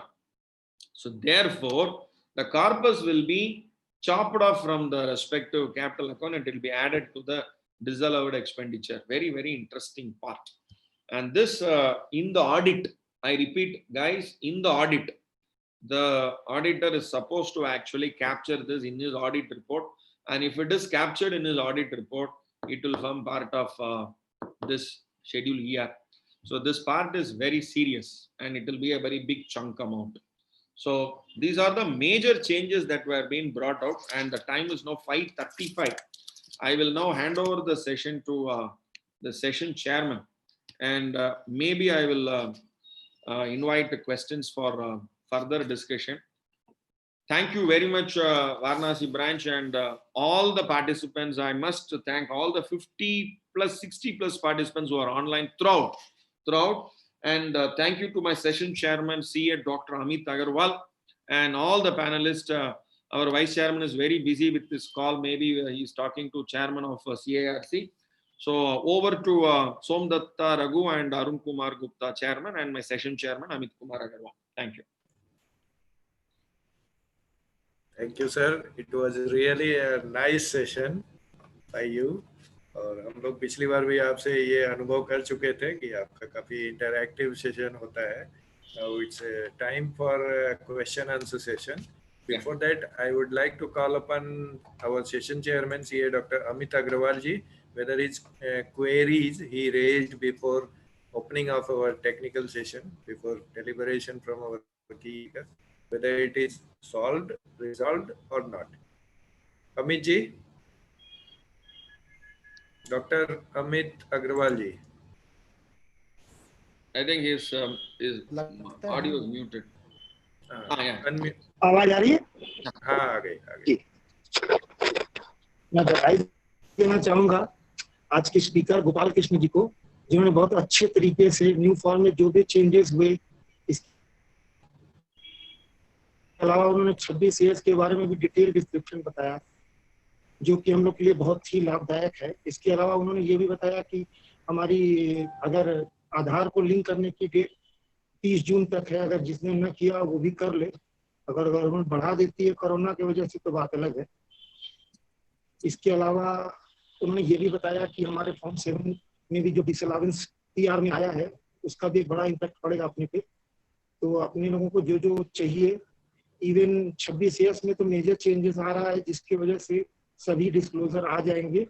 Even अगर आपको कहीं से notice भी मिलती है दूसरे department की तरफ से तो वो भी आने की उम्मीद है कि वो भी आ जाएगी. जहाँ तक है कि अगर आपको जीएसटी में कोई नोटिस मिल रही है और वो भी इनकम टैक्स में रिफ्लेक्ट करने लगेगी 26 ईयर्स की वजह से.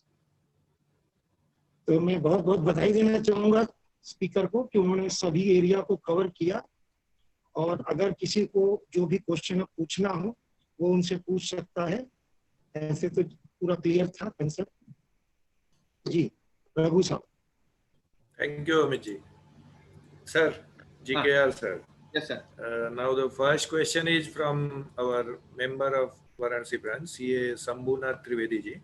He has asked whether deposit in bank accounts for of rupees 1 crore is in cash only or for all deposits.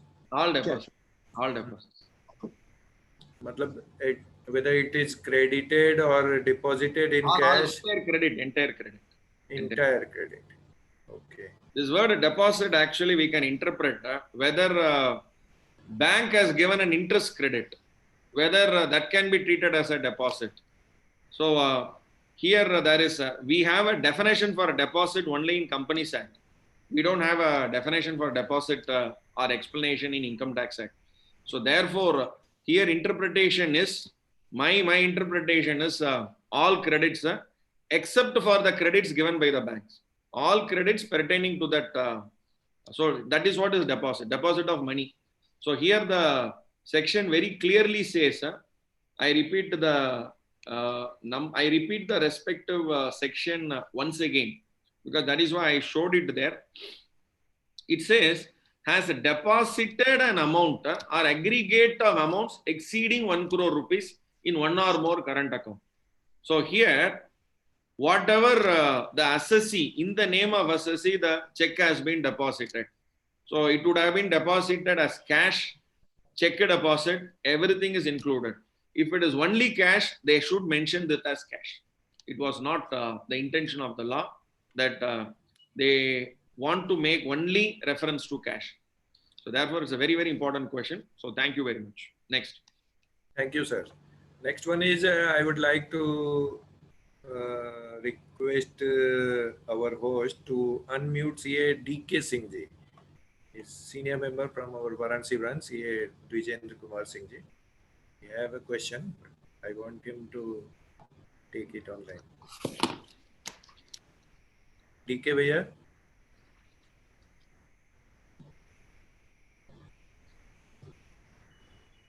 ठीक है भैया, अपने आप को अनम्यूट करिए.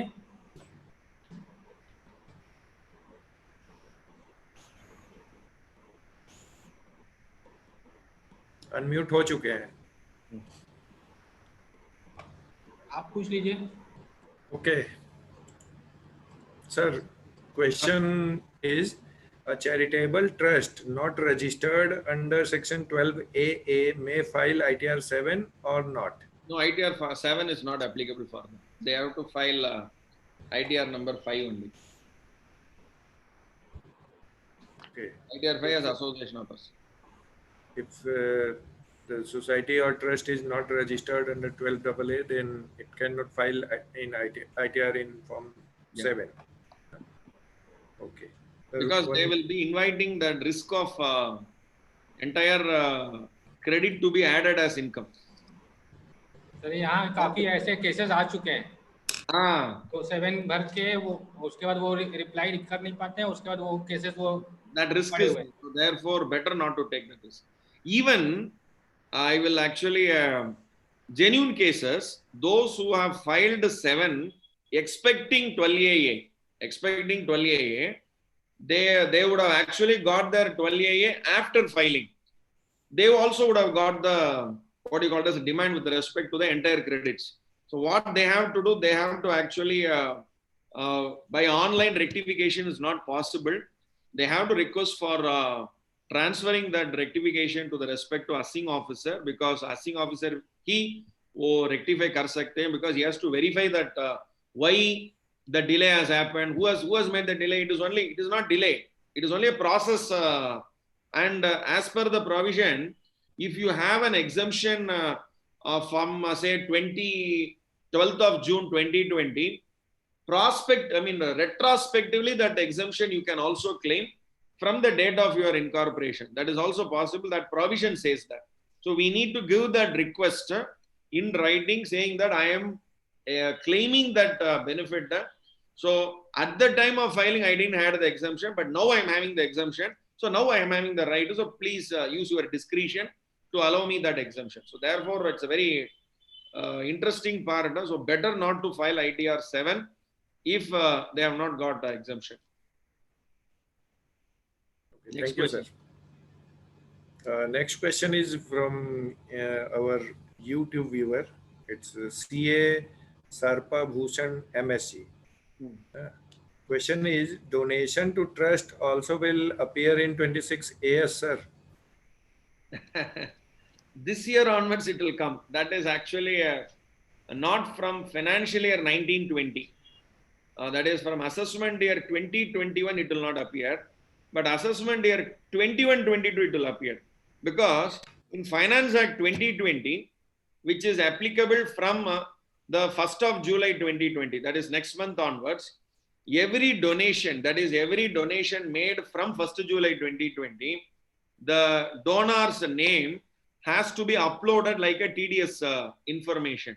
So what will happen? It is responsibility of the donee to actually upload those information of the donor, and if at all that information is not reflected in his 26 AS, that is the annual information statement, he will not be eligible to claim the 80G deduction because it is not reflected in annual information statement.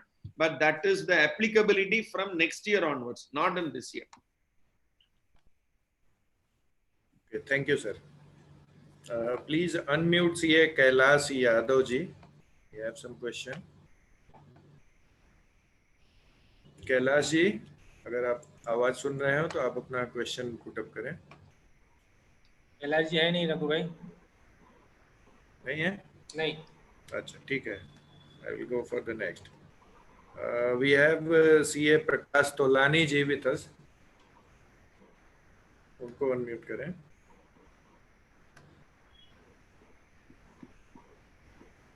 प्रकाश तोलानी जी। हाँ, अपने प्रकाश जी।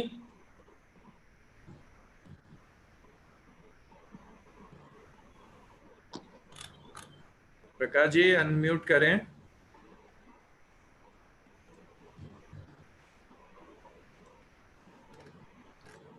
नहीं आए? Okay.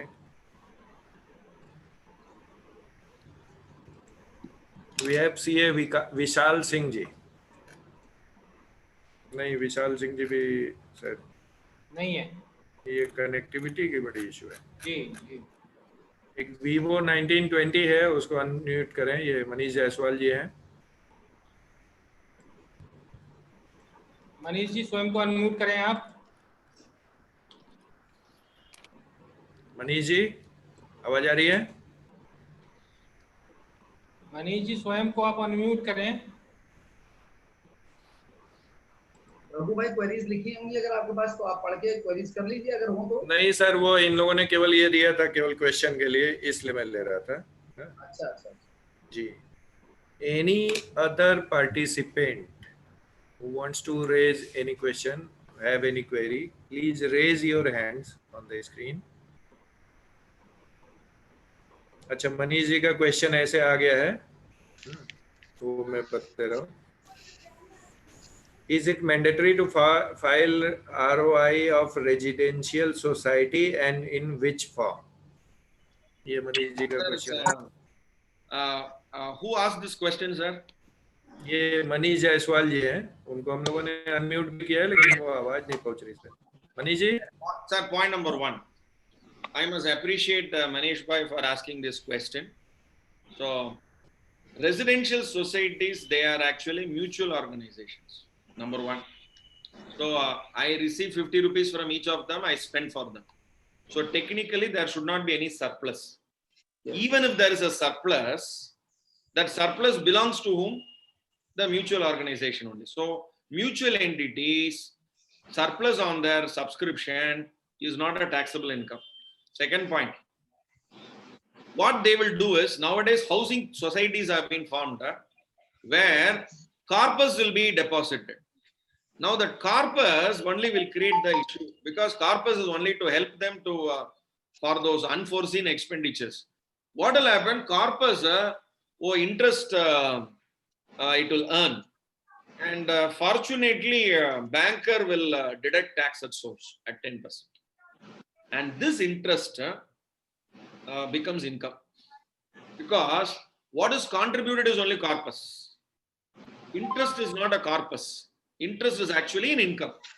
So therefore, that income minus the expenditure, the entire income is interest income is actually to be spent for the purpose and spent.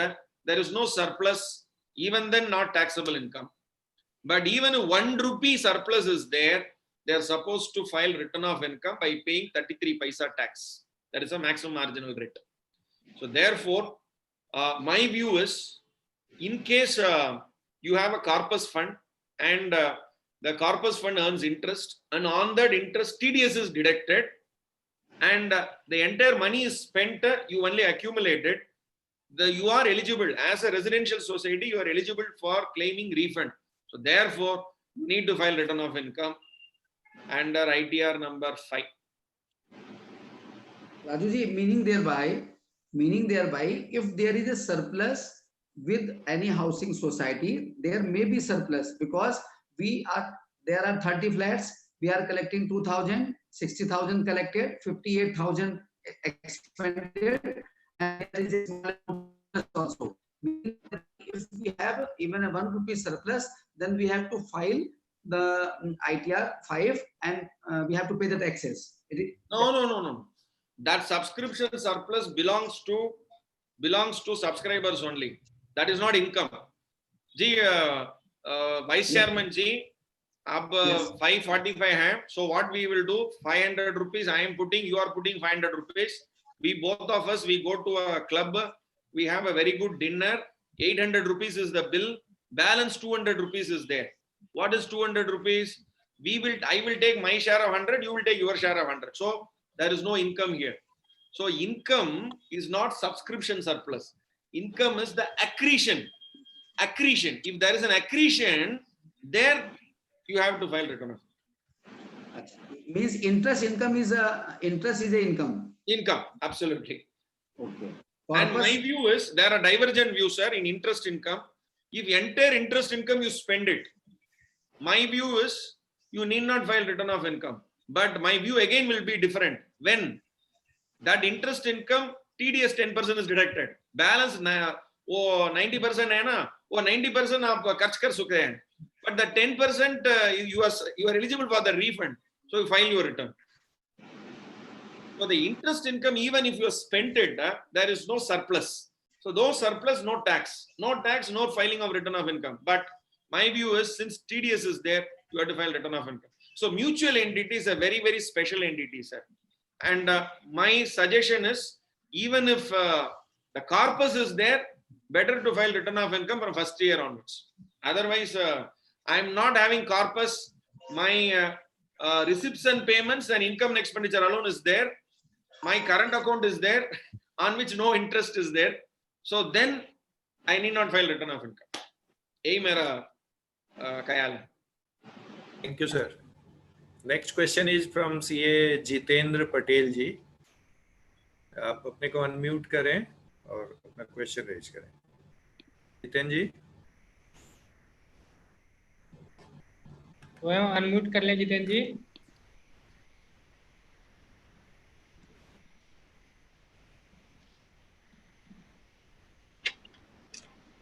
अच्छा, next question is from CA Pragati Jaiswal ji. Pragati ji. Good evening, Bhaiya. Good evening, everyone. So my question is that nowadays every organization, banks are deducting TDS on every interest on deposits, and many government organizations have large deposits in the banks, and banks are deducting TDS on that deposits. Then these body organizations which are ULBs or post offices or like that, whether they are required to file the return, they are required because to claim TDS return back. Then what will be their income, means what we will show as a income for in their return of income.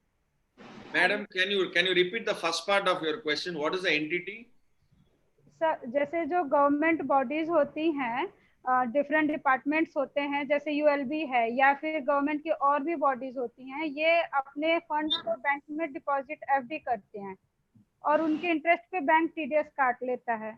तो अब ये तो क्योंकि government organisation से इनकी कोई ऐसी income तो है नहीं, ये जैसे नगर निगम है या नगर पालिकाएं हैं, तो ये तो पब्लिक वेलफेयर का काम गवर्नमेंट के ही वो वर्किंग को कर रही हैं.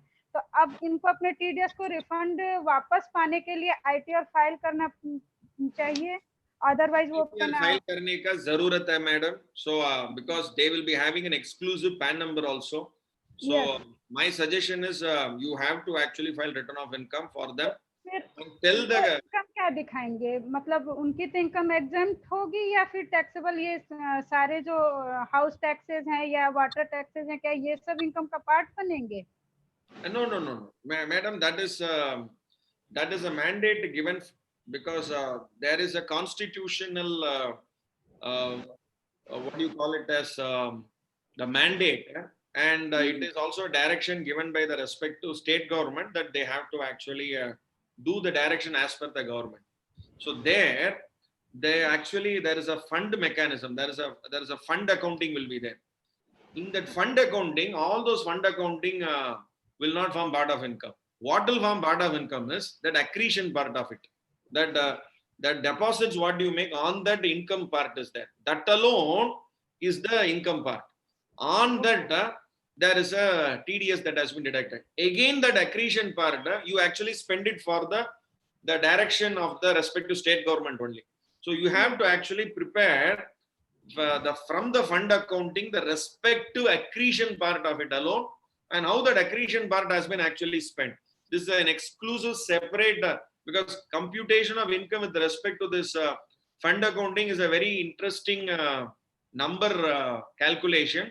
So you need to actually charge separately for this, and there is a very good fees also you can charge, because not all professionals can do, not all accountants can do, and they are having the full 100% right to claim their refund on their tax that has been deducted at source. Bank will not help you in this particular regard, but there is an alternative you can do. Best is you have to approach the income tax department, ask for a nil deduction. Because they are local bodies, urban local bodies, they need not be deducted tax at source because they are not a taxable entity, because they are only for the public. Next question. Thank you, sir. Thank you, sir. Next question is from CA Faizunullah ji. His question is, in case if the assessee... Last question, sir. Sir, we have one more question. Actually Okay. प्रकाश तोलानी जी का unmute नहीं हो पाया था तो उन्होंने लिख के भेजा है. We have 1 or 2 question from YouTube. Very short questions are there. बस 2 मिनट में खत्म करिए. In case if the assessee unregistered trust society has filed as written in ITR 7 instead of ITR 5 and a huge demand has been raised in intimation under section 143(1), what are the remedies available to them? This already I've told, sir. The remedy is very simple. Since you have filed it online, there is no solution in online. You have to make a request to the online to transfer the file, because you have to actually type it very clearly that there is an exemption available for me. The date of exemption is only post filing of return. So therefore, I am eligible under so and so section with respect to claiming that exemption. So I need to actually be given the relief under this particular provision, and there won't be any specific column to actually do this rectification. So therefore, requesting the CPC center to actually transfer this to the respective jurisdictional officer to implement my request or the explanation after verification of the records. Thank you, sir. The next is from CA Prakash Tolani ji. A person trading in medicine as per annual target company, assessee visited Singapore on company expenses. Whether same should be disclosed in ITR. Companies are not ready to disclose expenses in quantum. What will be solution? ये बड़ा No. Who अच्छा spent question for the है कि travel? That is the question. Yes, agreed. Now, if you have spent for the travel, you are already a salaried assessee or you are a professional, you are coming under the normal 139(1). So that proviso, 7th proviso, you don't come. So you need not worry about it. But this is a finer net only to catch those fish who don't file the return of income, but ash ke life जी रहे हैं. So only to them this particular net will actually apply, not for the regular assessees. मेरा इसमें एक view है sir कि person है not, मतलब उसने एक्सपेंडिचर खर्च नहीं किया तो he is not liable to file the return. And then if he has not spent it, he need not worry about it. But there is another view for this, because can it be treated as a perquisite in the course of his salary or in the course of his profession or business? That section, if it is in a profession, then 28 perquisite can come. So that possibility is also there. So people have to be clear, better to actually be law compliant rather than avoiding. Okay, sir. Few more from YouTube viewers. Rajesh Jasti ji has asked, contribution made to PM Cares Fund, how should be disclosed under Chapter 6 deduction under Section 80G during COVID period? This is if you have made the payment now before 36/2020, you have option 1, option 2. Option 1 is you want to claim that as a deduction under 80G with respect to financial year 1920. You can do so, and that comes under category ABCD. A means 100% deduction and no limit with respect to 50% and all one year, and then it doesn't also get restricted to 10% of your adjusted total income. So therefore, if you have donated 50,000 rupees, entire 50,000 rupees is deductible. Now, are you going to claim this in financial year 1920 or 2021? वो option आपको लेना पड़ेगा. If you are not going to claim in 1920, then 2021 next year you can claim it, because you have paid it in the month of June only. But you have an option now. If you want to claim it as a deduction and you want to save your tax, the law allows you to do it, permits you to do it. Only that thing that you have to actually disclose it in that schedule number DI, that 50,000 rupees for ADG, you are eligible. You can do it. Okay, sir. The next is from Narayan Rao Murliji. In many cases, demand is made at 30% and no refund is given. How to overcome this? Text is not given. No, I didn't get this question properly. Yeah, I'm also not getting actually. We'll go to next Okay. question. we go to next question. It is from Akash Jaipuria ji.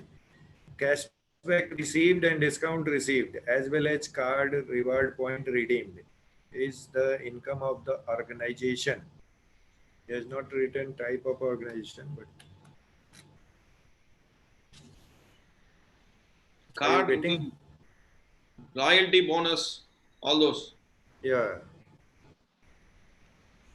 Technically, it is a revenue under NDAS, but will that be, should be treated as an income? Is a, you have divergent views. You have both views are there. If you are going to use this as a benefit or a perquisite of your business, and you are accounting it as your benefit in your books of accounts, definitely, for example, you are going to reduce it from your cost, or you are going to show it as a revenue part of it. As per the accounting, then definitely department will catch that entry and treat that as an income part. So therefore, accounting itself will take care of it. If you are routing it through P&L account, fair enough, it is already taken care as income. If you are not routing it through P&L, if you are routing it through balance sheet, possibly that can bring the attention of the department, and you will definitely be brought within the addition scope. Sir, thank you very much, sir. Technically, assuming that our session chairman has permitted us to close our technical session, I would like to call upon our vice chairman of our Varanasi branch, Amit Kumar Gupta ji, to place his vote of thanks to all the participants and panelists. Amit ji से माफी चाहूंगा, मुझे लगता है कि उन्होंने अनुमति दे दी होगी। अमित भाई आइए। थैंक यू रघु भैया। Good afternoon, good evening all of you. मैं धन्यवाद देना चाहूँगा आज के की स्पीकर गोपाल सर को। सर, आज आपने अपने टॉपिक को बहुत अच्छे से डील किया, बहुत बारीकी से समझाया, और उम्मीद करता हूँ कि सभी को समझ में आया होगा और सभी इससे बहुत लाभान्वित होंगे। और बाकी जितने क्वेश्चंस भी रेज किए गए उसका भी आपने बहुत अच्छे से आपने जवाब दिया है और सभी के डाउट को क्लियर किया है। हम आगे भी आपके बहुत सारे सेशंस जरूर करना चाहेंगे अपने ब्रांच में। Thank you sir, thank you so much, thank you. मैं धन्यवाद देना चाहूँगा आज के हमारे guest of honour C Atul Mehrotra sir का। थैंक यू सर, आप आए, अपना समय निकाला और हमें अपने आशीर्वचनों से लाभान्वित किया। Thank you sir, thank you so much. मैं धन्यवाद देना चाहूँगा आज के हमारे दूसरे guest of honour ex chairman of Noida branch CA Praveen Singhal ji का, जिन्होंने हमें टेक्निकल सपोर्ट भी दिया और साथ ही हमें कैसे हम सीए डे को वर्चुअली मनाएंगे इस बार, उसके बारे में भी बताया। Thank you sir, thank you so much. और मैं धन्यवाद देना चाहूँगा आज के session chairman CA doctor Amit Agarwal ji का, जिन्होंने बहुत अच्छे से सेशन को हैंडल किया और अपने पॉइंट्स को रखा कि क्या क्या सेशन में होना चाहिए। थैंक यू अमित भैया।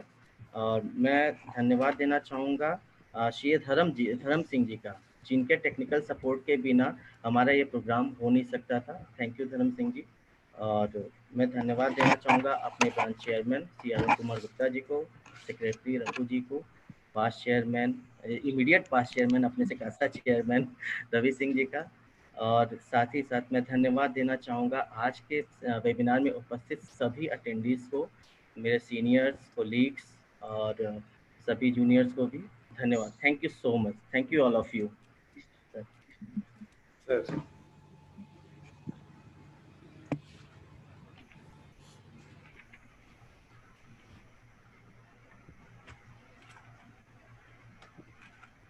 सर चेयरमैन साहब क्लोज कर सकते हैं?